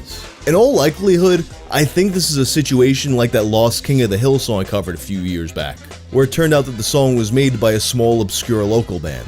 It's me from the future, and it looks like this one actually did get solved. One of Crazy Ass Moments in Nu Metal History's followers, Trap Goth Wizard, found that this was actually a licensed track entitled Mr. So Broke. It's an instrumental track, and it had vocals added over it, presumably by Matthew Hutchinson of Adult Swim, who has the track on his Vimeo. The next submission is from a viewer named Davey and dates from around 2012. When Davey started dating his current wife, her kid watched a lot of cartoons. He noted that it was mostly Cartoon Network and Nickelodeon, and also note that this child was 6 years old and mostly watched stuff for younger kids. So it's likely that this wasn't on Adult Swim, but I just felt like this particular story fit with this video. Anyway, here's what Davey remembers seeing. On a couple occasions, I recall going into his bedroom and watching a few minutes of cartoons with him, and I distinctly remember seeing this really strange cartoon that had a secondary character who was clearly suffering from some form of intestinal ailment, made clear by the character's green color and the presence of a colostomy bag on his side. Every once in a while, the character could be seen removing the tube from his side and drinking from it. Yeah, I know. Honestly, I'm completely lost with this one. Davey mentions that there's a possibility that he misinterpreted what he saw, and if this was a show for younger kids, that's probably the case. I don't think there would be a guy in a show for 6-year-olds sipping out of a colostomy bag, but in any case, no search I'm making seems to be turning up anything even in the ballpark. And thankfully, there were surprisingly few results I got from DeviantArt. Although I did find this anthropomorphized colostomy bag from a poop tube advocacy group. I have a feeling though that if what happened in this cartoon was misinterpreted, it's gonna be hilarious when we find out what was actually going on that he thought was a sippy Capri Sun colostomy bag. Quick update on this one from all the way in the future in 2024. After posting this video, A lot of you guys pointed out that this was most likely Muscle Man on the regular show. Now here's one that was submitted by quite a few people. The Lost Pilot to Boondocks. So the Boondocks cartoon, as you probably know, was based on a popular comic by the same name, and before it became one of Adult Swim's most beloved series of all time, it was originally going to be made for Fox. Fox ordered a 7-minute pilot to be made of the Boondocks. And Aaron McGruder explained in an interview with the AV Club shortly after the release of the actual Adult Swim series that the difficulties of working with broadcast TV made the original pilot not as good as it could have been. What happened with Fox specifically? We did our best to do a Fox show, but frankly, I don't think the difficulties we had at Fox would be exclusive to Fox. I just think broadcast television in general is a very restrictive place. It's tough to be funny because there's so many eyeballs and there's so much money at stake that I think everything is just kind of overthought. And it's tough to be daring and do something different, either with regards to content or even structure. It's really a rigid landscape, and you can honestly see it in the show. Fox would ultimately reject this pilot, but Adult Swim wanted it. However, since you could get away with a lot more on Adult Swim because it was on cable, they just started completely over and never used the original pilot. Some people have claimed to have seen the entire 7-minute pilot at conventions, but there's no proof of that. And none of this pilot had touched the internet until May 7th of 2016, when in a now deleted tweet, Boondocks producer Carl Jones shared a short clip of it. Commenters noted the difference in art style, which was a little bit closer to the looks of the comics than that of the Adult Swim show. I think it's likely that there's some copyright issue that's preventing this from being shown, because Fox ordered the pilot and therefore they most likely own it. If I had to guess, that's probably also why Carl deleted his tweet. But this seems the kind of thing to me where I'm confident that it'll eventually just get leaked one day. But I'm sure when that happens, we're also going to find out why it wasn't aired. This final one is also something that a few people asked me about. That being the lost pilot of the Eric Andre show.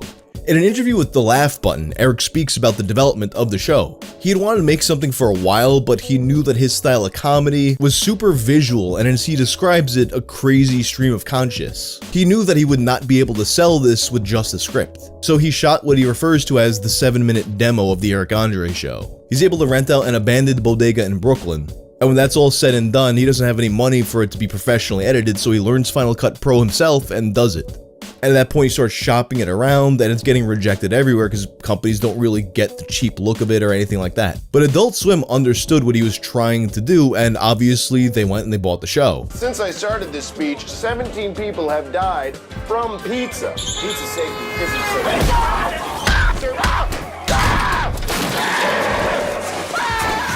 But like with Boondocks, rather than use the pilot that was already made, they had him start over fresh, and the original was never shown in its entirety. A couple of the pilot sketches did make it to the show though, such as the one where he shows up to a Civil War reenactment dressed up as a slave.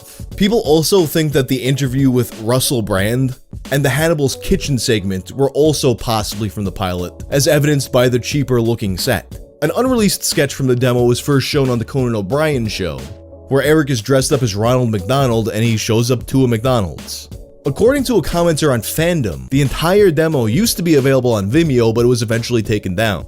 So it's quite possible that a fan from that time downloaded it and still has it sitting around on the computer. Although I think if that was the case, they probably would have been a big fan of Eric Andre and they probably would have re-uploaded it by now. But when it comes to this one, I'm pretty confident that we will eventually see some sort of official release from it. Whether it be for some kind of DVD set, or maybe upload to the website, I don't see why they would keep this under wraps forever. But anyway, that's all of the Adult Swim lost media that I have for this episode. If my channel's analytics are to be believed, the majority of you watching are probably somewhere in your mid-20s or mid-30s. So you've probably experienced some loss in your life, but never really had to face down your own mortality. Perhaps you've thought in passing about what you would do if you knew you were going to die. But most of you were likely never in a situation where you knew time was running out and you felt like you had to commit to something. Not the case for a Redditor named Glittering Craft 207. Faced with a diagnosis of inoperable cancer and given 6 months to live, she sat down and thought about what she wanted to do with her last months. And a decision was made. Save as much music from obscurity as possible. But in particular, one song. A song that had been haunting her for years. So for this episode of Tales from the Internet, let's take a look at a piece of lost media, a Redditor's dying wish.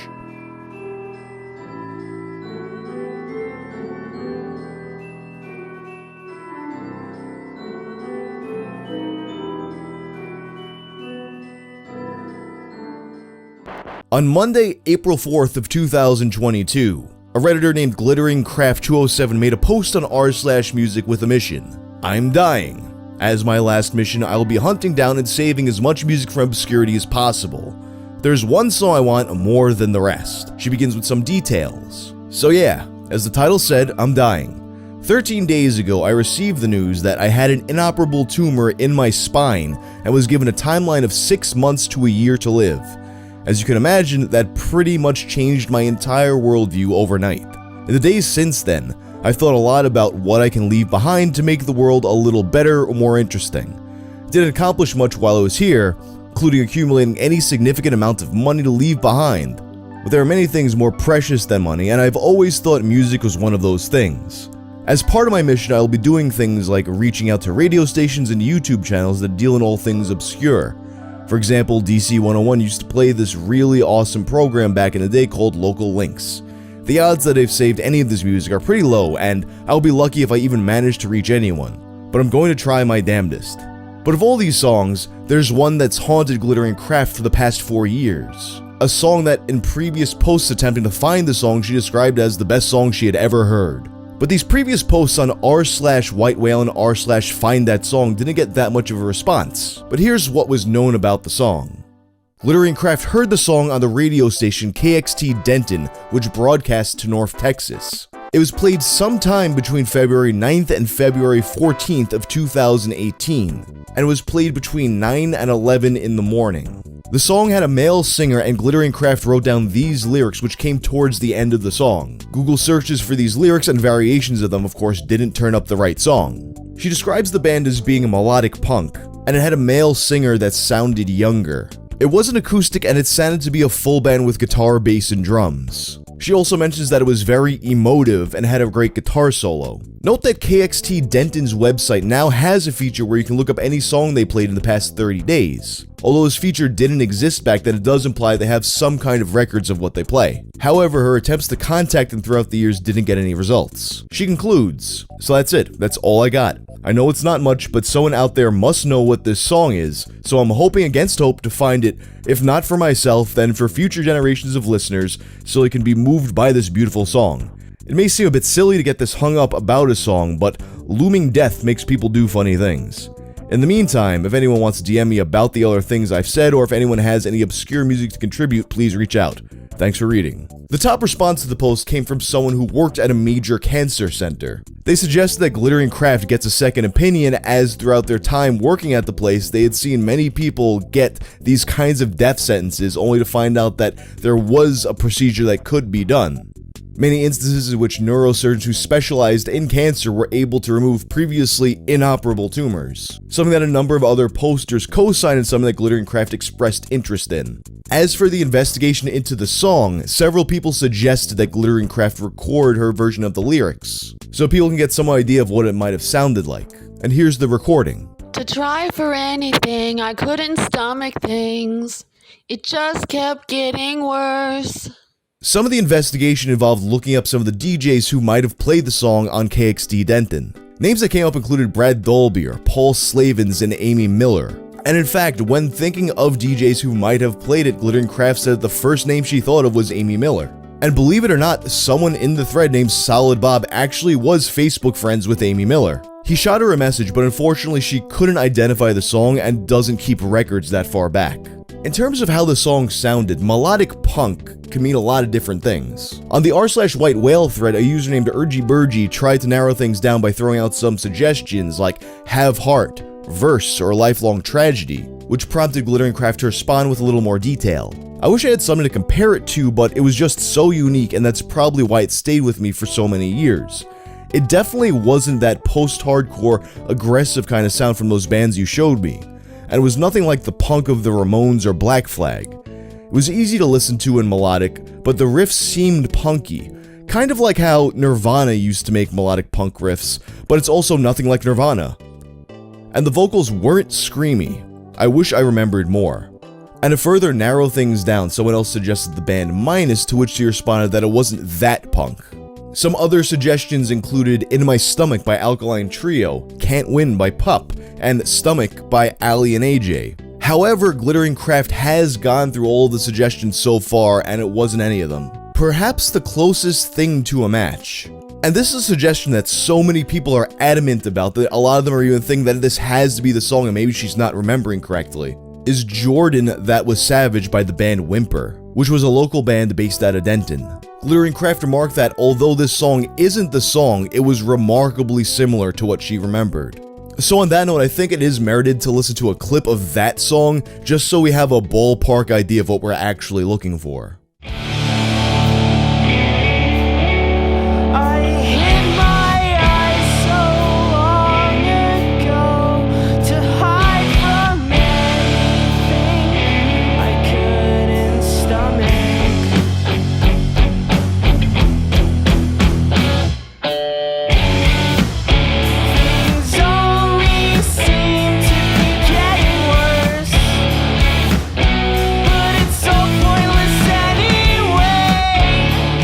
Because of the similarity, someone suggested that maybe there was a live version of the song or an alternate version that was the actual one she had heard. And in fact, a user named Pinsindleton found a live version of the song which does have the lyrics slightly altered. A lot of people who are insistent that this has to be the song are bringing up the point that, in 4 years, your memory can make things a little bit fuzzy, maybe she's just not remembering it correctly. And while the human memory isn't perfect, I feel like in a situation like this, you might misremember some details about it, but I think that if you heard it, you would just know. In any case, there is another person in the thread who claims that the recording of the lyrics jogged their memory and they remember the song, and this isn't it. But as of now, I think this is all the information pertaining to this particular song. As for the greater mission of saving obscure music, Glittering Craft has begun a YouTube channel called Obscure Archives for the cataloging of this music. I will be looking for super rare stuff. Local stuff from radio shows all over the country, random things on Discogs that haven't been uploaded anywhere, that sort of thing. I would love some help with this, so if you have any submissions, if you know of any great radio shows that play stuff like this, email me at obscurearchives@outlook.com. So if you have anything that would fit this project, be sure to email her about it. And of course, if you have any leads on this mystery song, let us know. In 1986,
is a movie that had a very interesting development process. If you don't know the story behind the creation of this movie, you'll be very surprised to find out that this over-the-top violent action movie began as Beverly Hills Cop. So originally, Sylvester Stallone was cast as the lead role in Beverly Hills Cop, but Stallone being Stallone, especially at that time, he got the script and thought, you know what, I can make it better. So he put his own twist on it. He goes into further detail in a Q&A with Ain't It Cool News. Hi Sly, how different was the version of Beverly Hills Cop that you were going to make from the version that we all ended up seeing? When I read the script for Beverly Hills Cop, I thought they'd sent it to the wrong house. Somehow, me trying to comically terrorize Beverly Hills is not the stuff that great yuck fests are made from. So I rewrote the script to suit what I do best. And by the time I was done, it looked like the opening scene from Saving Private Ryan on the beaches of Normandy. Believe it or not, the finale was me in a stolen Lamborghini playing chicken with an oncoming freight train being driven by the ultra slimy bad guy. Needless to say, they drop-kicked me and my script out of the office. The rest is history. Although a big reason for Stallone's version not getting made is that his idea was fundamentally different from what Beverly Hills Cop was supposed to be. Another one of the main reasons his version was rejected was that the action scenes he came up with would have put the movie way over budget. But Stallone liked what he came up with, so he began reworking it into his own original concept. Eventually, he would get further inspiration from a novel called A Running Duck. And eventually, this movie would become Cobra. And although Stallone didn't see himself as a guy in a comedy film at that time, it's not to say that Cobra was without humor. I mean, aside from all of the cheesy 80s one-liners, you also have that legendary scene where he uses scissors to eat pizza. Stallone's vision for Cobra would become a reality when he was approached by Cannon Films. This was a company that was famous for low-budget slasher films throughout the 70s, as well as B-movies like the Death Wish sequels and various Chuck Norris movies. And it was a company that would give Stallone the creative freedom that he wouldn't get elsewhere. After several revisions, Cobra would be filmed and the first cut of the movie would clock in at about 130 minutes. But this version of the film would receive an X rating from the MPAA, which would prevent it from being shown in theaters. This meant that the more graphic elements of the movie would have to be removed. Thus, 10 minutes of the goriest stuff was taken out so that they could get an R rating. And then there was another problem. The week before Cobra was set to premiere, Top Gun was released. That movie, of course, would become a massive hit. And it's a movie that would be competing for the same audience as Cobra, as well as, of course, screen space at the theaters. So to ensure that Cobra would be getting an extra showing at each theater that it was playing, the movie had to be cut down further, leading to the 89-minute version of the film, which is the most widely available one. And the plan worked. You'll see some outlets that reported back then that the movie was a failure because it didn't make as much money as Rambo 2, but this movie was never going to make as much money as Rambo 2. Despite that though, it was the most commercially successful film that Cannon had ever released. And strangely, some of the edited material would make it back for the TV version of the movie. Obviously they didn't put the X-rated stuff back in, but some of the scenes that had been completely removed to make time made their way back in. MovieCensorship.com has a complete breakdown in the differences between the versions. In total, it times out to about a 6.5-minute difference. This includes 11 scenes with alternate material, 6 extended scenes, and 15 completely new scenes. And although none of the graphic stuff made it back in and this was a more censored version, the extra scenes gave us some clues as to what might have been, as well as proof that more of the movie was still out there. And there is some knowledge of what was in the X-rated version, a lot of it based on the director's commentary. Here's a partial list from IMDb. Some of the cuts made to avoid an X rating include the first murder victim having her hand severed, an extended autopsy scene, including lingering shots of naked and mutilated bodies, a longer death for Ingrid's photographer Dan, including a shot of him slipping on his own blood while trying to escape, more deaths of the townspeople during the climax, including a person getting hit in the face with an axe. Throughout the years, people have tried to find the work print of this movie. A work print being a rough assembly of the film put together from the dailies, which is used as a guideline when editing the original negatives.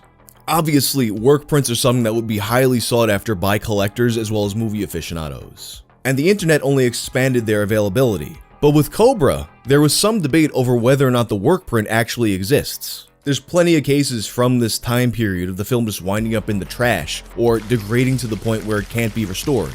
There's some who've claimed that the work print or copies of it have never existed or have never been available to the public, while there's others who claim to have seen it themselves or have heard from people who did. For example, the Reddit user Brilliant Injury. Cobra longer version exists. My friend served in the UN forces, Lebanon, in the mid-90s. There, he had watched this version of the film, and even the picture quality was okay.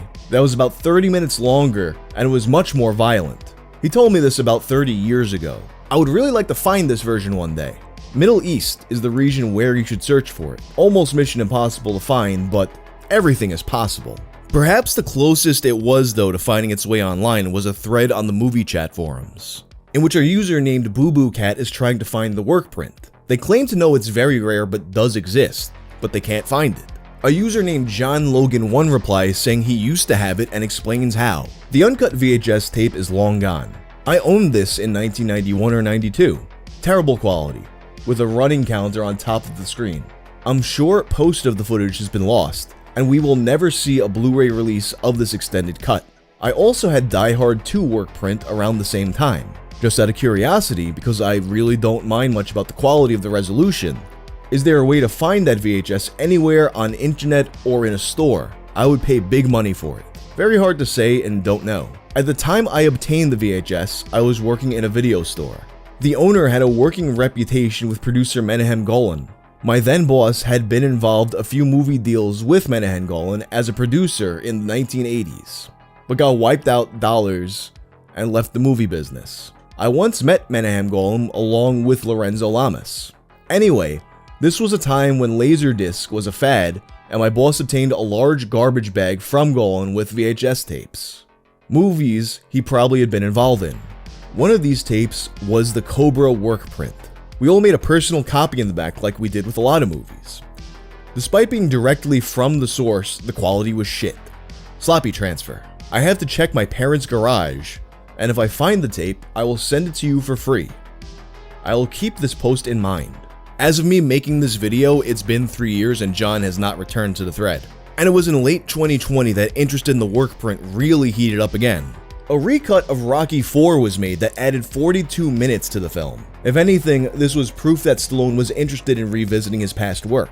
And perhaps if he learned of its online cult following, he might do something with Cobra.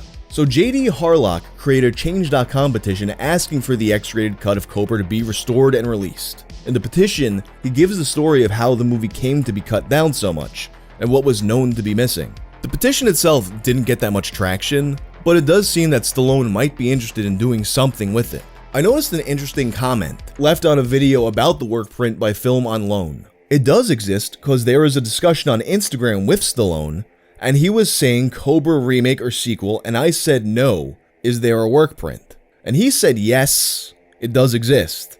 I just wish he would release it. Now, in a vacuum, there may not really be a reason to release the uncut Cobra. Probably not much of a financial incentive to do it. In 2019, Stallone spoke about plans to work with Robert Rodriguez to create a Cobra TV series. This series would follow the members of Cobra's unit, the Zombie Squad. It's not clear if this show is still in the works, as nothing has been said about it since 2019. But if it was, when it were to come out, you would have to expect some kind of special release of Cobra. And if that YouTube comment was correct, the work print does still exist, and they could restore it for the uncut version. I'm reminded of the film My Bloody Valentine, one of the better made 80s slashers, and it was heavily censored for the theaters. But I remember there were all these websites throughout the early 2000s, this search had been going on way before then. But there were a lot of these sites talking about what was cut out of the movie, people searching for footage of it, and people begging Paramount to release the full version. Eventually, Paramount does a re-release, but they claim that this supposed lost footage never actually existed to begin with. But then in 2009, Lionsgate gets the rights to both make a remake and release the original film. And lo and behold, they release an unrated version that contains everything that people had been trying to see for decades. So something like this wouldn't be unheard of. And Cobra was a much more successful movie than My Bloody Valentine was. I have no doubt in my mind that if something is ever done with this property in the future, whether it be that TV series, or a sequel, or a remake, if something were to happen like that, they would do some kind of special release for the original movie.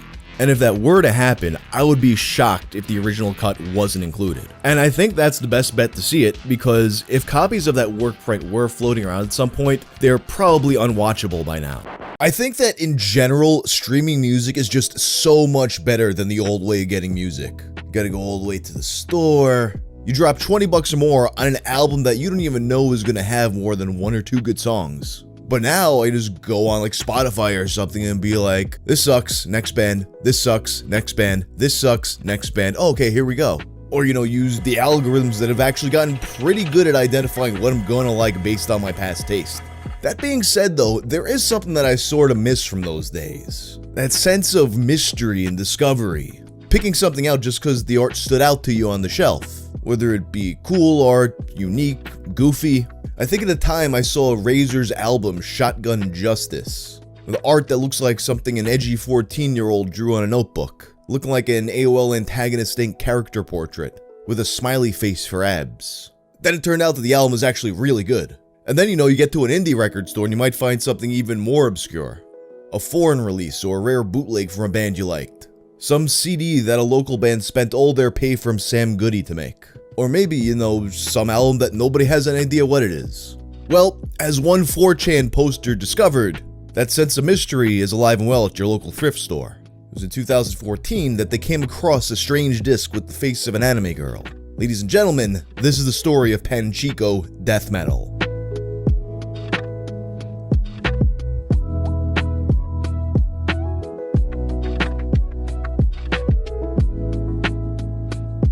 This is probably one of the most requested lost media stories for me to cover, and in the time since people started requesting it and now, it's no longer lost media. But let's go back to the start of the mystery. The story begins on a post on 4chan's music board in 2014. On July 21st, an anonymous user made a thread looking for information on a CD they had just purchased from a thrift store. It was entitled Death Metal and by a band called Panchico. The disc contained only 4 tracks lasting under 19 minutes. He recalled its unique cover had caught his eye, giving the impression of noise pop or vaporwave. Instead, he found that it was more akin to a lo-fi shoegaze, because with a title like Death Metal, that's of course what it would be. Intrigued, he searched for more information about this album online, but he was unable to find a trace of its existence at all. Hey, I picked this up because it looked interesting. I wasn't able to find any references to it online whatsoever. Even with super obscure bands, you might expect to find an old MySpace page or mention in some forum. Does anybody recognize the album? This isn't some viral marketing bullshit. I'm just curious if anyone could shed some light on it, and I'm slightly excited by the prospect of owning a rare album. Immediately, people began asking for a rip so they could listen to it themselves, and OP obliged. Evidently, they quickly fell in love with this album, with the first response calling it a masterpiece. And as a result, they are now invested in learning more about this project. At least most of them were. One of them remarked that it was horrible, and it sounded like something someone who visits Mew would make. In agreement, another replied, "It's almost like he used random art he found to push his shitty album." Even early on, there was a lot of suspicion that this was a publicity stunt, but we'll go more into that later on. For those who believed in its legitimacy, there were a lot of unanswered questions. Where did this drawing on the album come from? Was the band's name related to Pachinko? But the most pressing mystery lied in the music itself. Before the upload finished, the OP mentioned that it sounded badly recorded. He described a consistent noise panning back and forth throughout the EP. This would become a point of debate over whether or not this was intentional. Okay, I think I'm going crazy. This sounds like the CD wasn't properly burned or is a weird dithering algorithm. Maybe the noise isn't supposed to be there. In response, the OP insisted they were wrong. I think it's definitely supposed to be there. No way that would happen with 2000s technology. This date comes from the CD's liner notes, which he'd attached in an Imager album. It also credits the band's members, but unfortunately, in a move reminiscent of the Resident Evil 1 end credits, only their first names: Owain, Andy, Sean, and John. The only other clue came from the original poster. The CD had a sticker revealing that it had been purchased from Oxfam, a chain that only exists in the United Kingdom. So it was made in the UK by 4 people with very common first names. So not really much to go on. Shortly after, the OP disappeared and even deleted the photos he'd uploaded. So it wasn't long until the thread went inactive and expired. But the story of this mysterious album didn't die with it. Death metal continued to spread across the internet, passed around on various file sharing sites.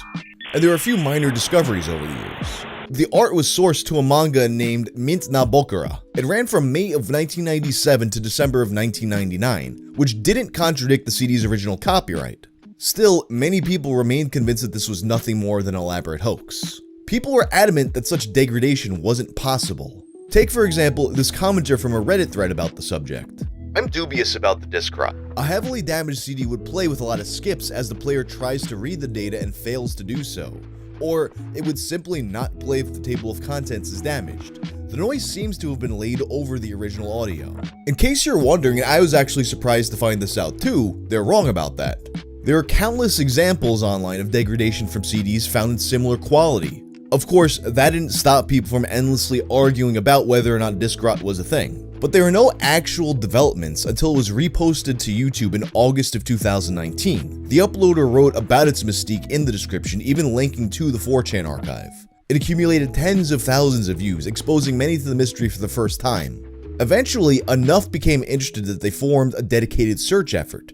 Their goal was to find a clean copy of this album and perhaps even other work the band had made. And just 1 month later, a Discord was created to document the information about the album. Their main lead at the time was from the original discussion. You see, while discussing Oxfam, one Anon mentioned that they had actually seen it there before. They specifically recalled it being at a location in Southampton. The searchers emailed that specific shop, only for staff to deny ever having had it in stock. But that didn't discourage them, instead exhausting the lead to its fullest extent. They began contacting every single musician in the area that shared a first name with the band. Unfortunately, this was also in vain. Every single musician they contacted either claimed to have no involvement in the project or just never responded at all. It all seemed hopeless, with many just contemplating throwing in the towel. But there's still one clue left that had gone largely unnoticed. The original post's image showed a blurry but still legible barcode on the CD. This, as it turns out, was not an ID for the item. Rather, it was for the person who gifted it. That meant that it was a direct lead to someone else who had physically possessed this album. It seemed promising, but there were already some immediate setbacks. It was already unlikely for Oxfam to have this information on record after such a long time. But even if they did have it, they're not just gonna dox the person who gave them a CD. That would be very illegal due to UK privacy laws. And because of that, it was presumed a dead end and abandoned. That is, until January of 2020, when one user took a second look and inadvertently cracked the entire case wide open by looking up Oxfam along with the last 4 digits. He found references to a location in Sherwood, Nottingham. This didn't shift their ability to get information about the code, because all the same laws still apply, but allowed the team to shift efforts to that area. And as a typical shot in the dark, one person sent a message to an Owain they found living in Nottingham. The Facebook profile appeared abandoned, but showed he had a background in music. Still, they could have never predicted that this actually was Owain, the lead singer of Panchico. And Owain, of course, was apprehensive at first. I mean, it's a pretty natural response to a random stranger on the internet asking you about a project you'd abandoned 2 decades ago. But once he realized it wasn't a joke, he confirmed that he was indeed the Owain who sung on death metal. The fan went on to explain that this album had gained a cult following online and people were desperate to get a clean copy of this recording. Shocked, he immediately reached out to the other members of Panchico. The following is an excerpt from Vice in which he recalls the conversations. "Have you seen this?" he wrote to Andy, who was with his girlfriend in Korea at the time. Andy was just like, "Bloody hell. We couldn't believe it," remembers Owain.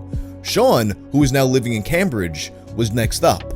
They lost touch with John years before. He was equally stunned. "I hadn't listened to it for 20 years, Sean admits, but when I heard the tracks again, I was actually pleasantly surprised." The 3 men had long since abandoned their dreams of becoming famous musicians. Andy was the only one with a career in music at all, having become a sound engineer. Owain briefly pursued other artistic projects before moving on to education. And Sean, the bassist, became a tree surgeon. In a message posted on January 21st, the group confirmed that Owain had been contacted. He confirmed to them that the distortion wasn't intentional, but then in a surprise twist, revealed that they had no intentions of releasing a clean copy. This is because, as it turns out, they didn't have any. You see, Panchico was made of childhood friends, and death metal was recorded while they were still in high school. This meant that they had little to no money and were forced to use cheap low-end equipment, which partially explains why the CD had deteriorated so much. Only 30 copies were ever made and mostly just sent to journalists and record labels. Nobody responded, so after a second EP with similar results, they threw in the towel. By 2020, none of the original members had any copy of the CD. Andy, who had produced the CD, even found that the original masters had vanished, so it was somewhat of a bittersweet victory. They'd solved the mystery behind the band, but all hope of getting a clean copy of death metal was lost. That is, until February 3rd. By pure coincidence, one of Andy's friends managed to uncover a then-forgotten copy of the EP. This was in far better condition, having little to no disc rot, and because of this, Andy was able to transfer the CD and remaster the project. He also managed to find a copy of the band's second EP, Kicking Cars, which hadn't surfaced online, and he decided to give it the same treatment so that it could be included alongside the original tracklist. The process took less than 2 weeks, with the remastered version releasing on February 16th of 2020. Death metal was, for the first time ever, publicly accessible in its intended quality. And you might think the story would end there, but there's actually still so much more to it. Within hours, it was downloaded so many times that it was one of the best-selling albums on Bandcamp that day. And shortly after, it was put on streaming services where it garnered an even larger audience, with most unaware of its backstory. and they've only grown exponentially since, with over 600,000 monthly listeners at the time of this recording. And because of this newfound success, they've reformed as a band and even begun recording new music. In 2021, Panchico released their first single in over 20 years. Months later, they performed their first live show. And now they're doing international tours around the world. I'm actually going to be seeing them at Sick New World, which has one of the most chaotic mixes of bands I've ever seen. It's honestly fascinating how this story played out. In just a slightly different timeline, that OP never purchased that CD or posted about it online. But because he did, now these childhood friends are back together again and playing music in front of crowds. Now before I end this video, there is something else interesting that I'd like to point out. In a lot of those early interactions, the band was conflicted about their newfound popularity. They would say stuff like, "The past is the past." And to this day, they prefer the disc rot version of the album. To them, it was a relic of their teenage years. And so they found symbolism in its degradation. Owain elaborates on this in a message he sent early on. Now what I find interesting is, after listening to many videos on YouTube about the EP, I feel that the degradation of the CD is actually part of the music now. It is a part of why people enjoy the music, and whilst I try to look for an original copy, I feel like it may take something away from what people found in the music. Maybe it's best left how people found it, as this interesting half-destroyed piece of music from far gone era. I think it's part of what makes it charming today, and that's what people should hold on to and enjoy about the CD. It's an interesting interpretation, especially coming from the artists themselves. And when you think about how many different things had to align for this to happen, it's kind of beautiful in a way. And because of this, I'd like to recommend anyone who likes death metal to check out the original rip at least once. Maybe it'll change your view on the album, or maybe it'll just hurt your ears. Santo Victor Rigatuso, aka Bob Harris, aka several other names for legal purposes, is the kind of guy that comes to my mind when I think of the 1980s. An eccentric, fast-talking grifter, with a never-ending supply of new schemes, and the compulsion to constantly talk them up as if they were the greatest thing ever. Infomercials, fake gold chains, MLM marketing, paper credit cards that were really just coupons. But perhaps the most interesting thing associated with them is a lost 1985 film, entitled Blood Circus, a movie in which aliens come to Earth to challenge wrestlers to wrestling matches, but then they eat the wrestlers. Initially promoted as an incredible 2-hour sci-fi wrestling motion picture that would gross $200 million, its premiere would be attended by 3 people, 2 critics and 1 of the extras. Subsequent screenings of the film were not much more successful, and with no luck finding a distributor, the movie was shelved, and eventually believed to be lost forever. However, evidence that still exists has emerged over the past few years, including a known working copy of the original film. So for this video, let's see if we can find Blood Circus, the lost sci-fi wrestling extravaganza.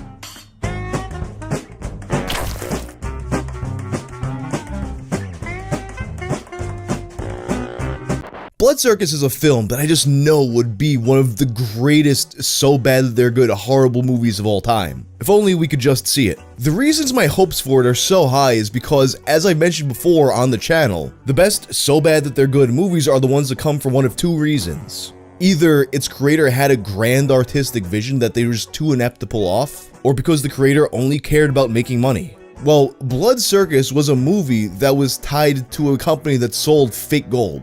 And as Santo Victor Rigatuso said about Blood Circus, the film won't make sense, it will just make dollars. So how does one even come to be a guy who makes fake gold chains in pro wrestling sci-fi movies? Santo was born in Baltimore in the 1940s, where he was bullied in school for his Tourette's syndrome. He drops out in 9th grade to take over his deceased father's barbershop, beginning a lifelong habit of serial entrepreneurship. It's actually said that he was a great barber, but eventually he converts the barbershop into a record store. And after a while, he sells the record store and shifts his focus. By now, it's the 1980s. The FCC lifts its ban on program-length advertisements, which ushers in a golden age of infomercials. All of a sudden, you got the Flowbee, Ginsu knives. All kinds of crap is sold on late-night TV, and Santos sees this as his opportunity to make some real money. So he goes and he buys himself some late-night TV time. And he begins with his first infomercial product, a set of 2 watches. They're supposed to play the song The Yellow Rose of Texas, and you get a man's watch and a woman's watch. And believe it or not, people actually buy this crap. So much that the watches actually sell out. But when people receive the watches, they find out that there's something wrong. You see, the woman's watch doesn't play the song. In reality, the watches weren't broken. He had always intended for just the man's watch to play and for the woman's to be quiet. Al Bundy would be proud. But obviously there's a lot of complaints about this, but he actually manages to get away with it by changing the name of the company, something he wound up doing a lot.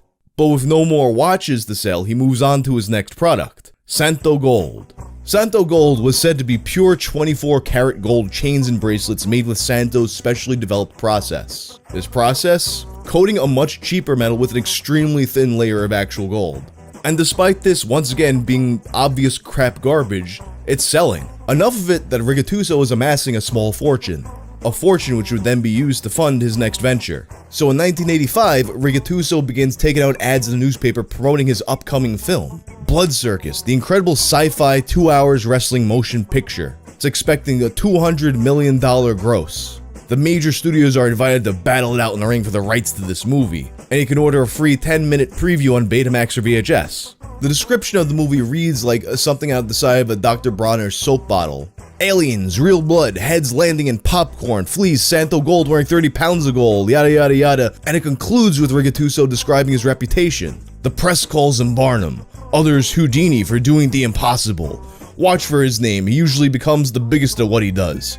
Other than the millions being spent on TV, Newsweek and USA Today, etc. have recently mentioned Blood Circus. Citation needed. Oh, and also there's a hotline to call where you can listen to the sounds of Blood Circus. Little is known though about what actually happens in Blood Circus other than the general plot. You get aliens from a planet called Zoran. They come to Earth and they challenge wrestlers from the USA and the USSR. Unbeknownst to the wrestlers though, when they lose their matches, the aliens eat them. But we can get a little bit more information about the movie from Rigotuso's infomercials which began to promote Blood Circus. And judging by the scatterbrained nature of this one infomercial, if the same mind was behind Blood Circus, you know it's a masterpiece. The infomercial opens with a masked wrestler holding on to another wrestler's decapitated head, which he then tosses into an old lady's lap. And remember, this is being aired on network television. Then we're treated to some of the in-ring action, including wrestlers getting hit by lightning bolts, glimpses of some of the finest outer space special effects you've ever seen, and a singer that resembles Douglas Levison in aviator sunglasses. You're everything that's gone wrong in this world. I want Bob Dylan up on stage. Who the fuck are you? Blood Circus is coming soon. Be sure to ask your local movie theater when. Ask your local movie house for a free screen bag. What's a screen bag, you might ask? Screen bags were these paper bags, I guess, to scream in, and printed on them was more info about Blood Circus, which are referred to as a commotion picture, featuring the brand new technologies 3D sound Santophonics and Thunder Vision, which will shatter your seats. Alright, scams aside, how can you not love this guy? Like, they really just don't make carnies like this anymore. There's also a poem about Blood Circus written on the bag, another Dr. Bronner-esque masterpiece. Maybe I'll do a dramatic reading of it on my second channel, Wang Uncut. Oh, and also, you get a coupon for a free diamond ring that they assure you is real and not counterfeit. The infomercial then goes on to tell you that Santo Gold is a lot like pro wrestling, which, I mean, knowing what we know about how Santo Gold is made, it's kind of an accurate description. We're also informed that there's a real rock and roll singer named Santo Gold. Not to be confused with the singer Santo Gold, who, by the way, Rigotuso would eventually sue over her name. This Santo Gold guy, the big rock star, that's of course Rigotuso himself. Well, later on in the infomercial, he'll be performing his song, also called Santo Gold, along with some more clips from the film, but for now, let's just heed the goodwill message for today. Say something nice to the very next person you see. Better do it. I'll know. The next 15 minutes of the infomercial are just about how and why you should buy Santo Gold, and also how you could become a Santo Gold salesperson yourself. Sounds a bit like an MLM scheme, but they assure you that one person made $3,000 in a single day of selling Santo Gold. Clearly, you'd be a sucker to pass up such an amazing opportunity. And then finally, the time has come for the rock and roll singer Santo Gold to hit the stage and perform his amazing song for his adoring fans. His song, of course, is about what else? How you can buy Santo Gold, what amazing quality Santo Gold is, and how it has a money-back guarantee.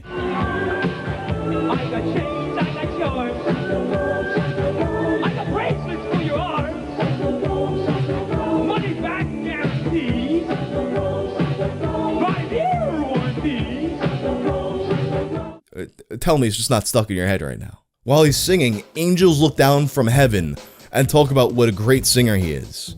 And then they tell a joke. Oh, by the way, do you know why the pregnant lady went into the pizza parlor? Was she hungry? No, they had free delivery. As promised, cut into the performance are scenes from the movie. most recognizably featuring the wrestler Ox Baker, as well as wrestlers from the Southwest Championship Wrestling promotion.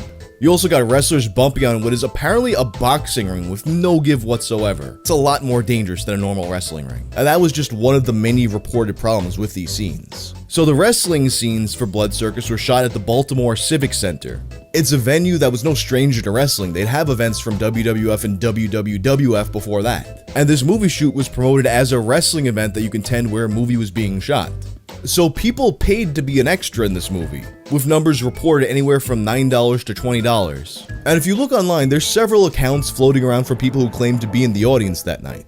You might be shocked to find out that they didn't get exactly what they were expecting. I was actually at a filming of a wrestling match that was supposed to be used in Blood Circus. It was at the Baltimore Civic Center, as I recall. I went with my friend and we took my Super 8 movie camera. A pair of rent-a-cops confiscated our roll of film.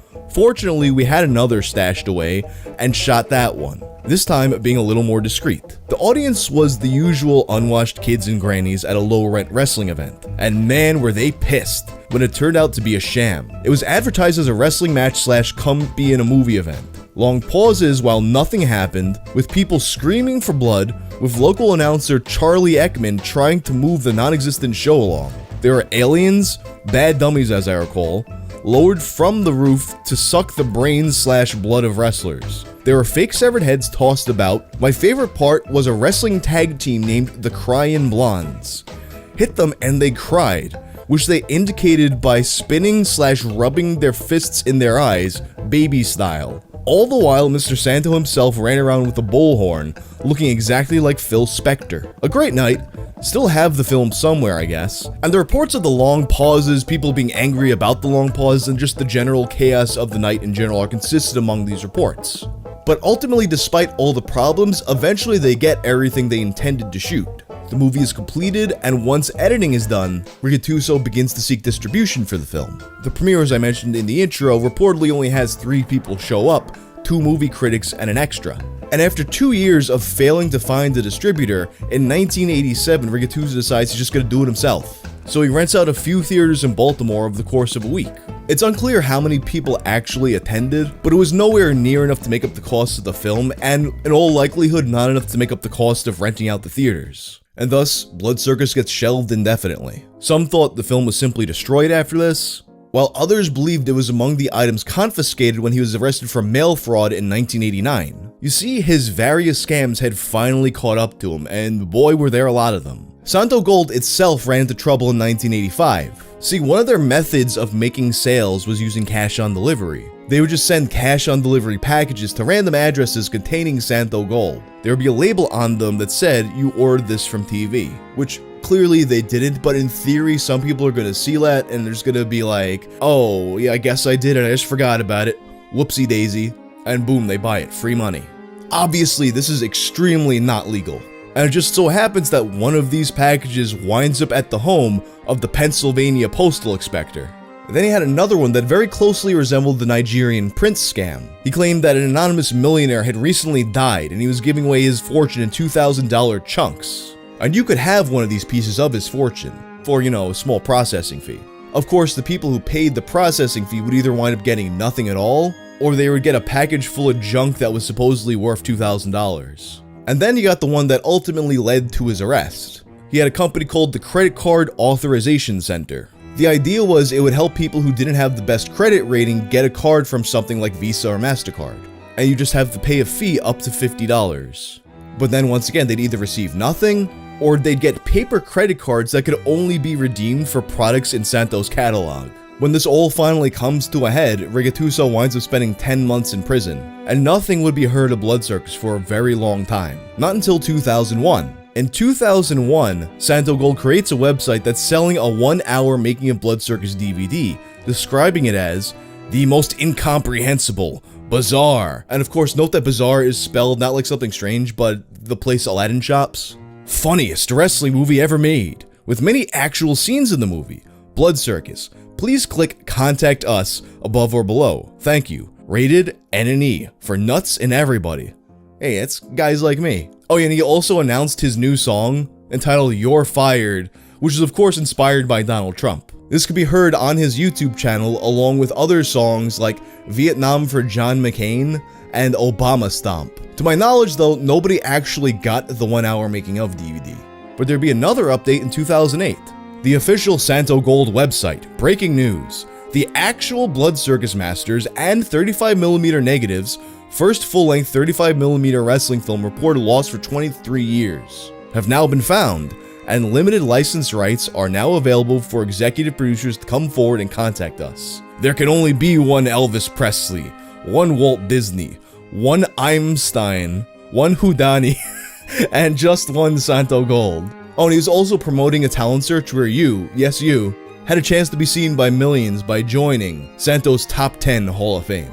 He also added a statement about learning from his mistakes, claiming that the reason why the Santo Gold product had the problems it did was that he hired manufacturers who couldn't handle the job, and also that his employees stole cash and threw away the orders. It's also worth noting that around this time you have a bunch of edits to the Blood Circus Wikipedia page, made by someone named JetTrack843, who writes an awful lot like Santo, and is trying to make the page include info about his lawsuit against Santigold and also about Santo's new music. And a couple of years later in 2011, an eBayer also named JetTrack is selling the Blood Circus reels. They have a starting bid of $21 million and a buy it now price of $750 million. You might be surprised to find out it did not sell. But in 2013, the reels would be up for sale again, this time by a different, more established eBay user. They claimed it was in extremely good condition and was acquired minutes before being tossed in a landfill. This time, the bidding ended at $222.50.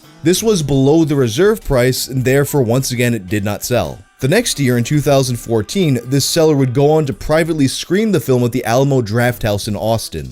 This was proof that what they had was legitimate, and they'd relist it in 2015, this time with a buy it now price of $3,499. The sale ultimately ended, saying the item was no longer available. And the last known whereabouts of this print pop up on the Lost Media wiki forums in 2020. A user named ZXTheProto mentions coming in contact with the person who ultimately purchased this print from the eBay seller. This anonymous person was willing to let ZX's group scan some of his rare movie prints, but not Blood Circus, likely due to its rarity and value. You see, from a collector's perspective, if you have this thing that's one of a kind, super rare, never been seen, that's worth a lot of money. As soon as the general public gets to see it, your investment is suddenly worth nothing. But ZX mentioned that perhaps this person will change their mind at some point. So now that we know what happened to the movie, what happened to Santo Gold himself? An obituary surfaced claiming that Santo Victor Rigatuso died in 2015. The birth date, abundance of alternate names, and the fact that he did at some point live in Winter Garden, Florida all match up. However, both his website and his YouTube channel have been updated since his supposed death, with the release of an unrelated film also called Blood Circus in 2017. The site was updated to reflect that this is a different movie. And in 2019, a video was uploaded to Santo Gold's YouTube channel saying the following: "We are the owners of Santo Gold's Blood Circus wrestling movie. We want everyone to contact us and let us know who wants to see it. Visit www.santogold.com. Please fill out our contact form." It's worth noting that at this point, they never speak in first person. So it's possible that Santo did pass and these are simply people carrying on his legacy, which at the bottom says copyright 2021 Santo Gold. And still charmingly has that 90s style mishmash of keywords at the bottom to try and game search engines. So where does that leave us? We know that the film is in excellent condition, and it's in the hands of a private collector, but this collector isn't willing to let people see it right now. And we also know that either Santo Gold or people carrying on his legacy are trying to find a way to distribute the movie finally. And with all that being said, I just have to wonder, of all the ways he could have tried to expand his gold business, why a sci-fi wrestling movie? I mean, at that period in time, in the 80s, you did have a bit of a wrestling boom. That was the rock and wrestling era. A term that, by the way, Santo claims to have coined himself. I also wonder if the idea of doing a sci-fi wrestling movie was inspired by the luchador who shared Santo's name. That, of course, being El Santo. El Santo was a Mexican wrestler who starred in a lot of movies where he'd battle aliens and all sorts of monsters.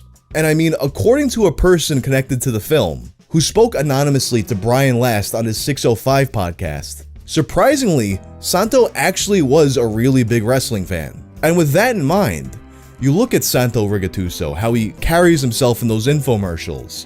He looks like a wrestling character. He acts like a wrestling character. He even stretches the truth like an 80s wrestler. Looking at you, Hulk Hogan. In another life, I could absolutely see him killing it as a pro wrestling manager. Perhaps this movie was really his way of taking his newfound wealth and using it to live out a long-lost pro wrestling dream of his. Thinking about it that way makes me want to see this so much more. And once again, don't forget to check out my sponsor, Fume, at tryfume.com/wang, or scan the QR code and use code WANG.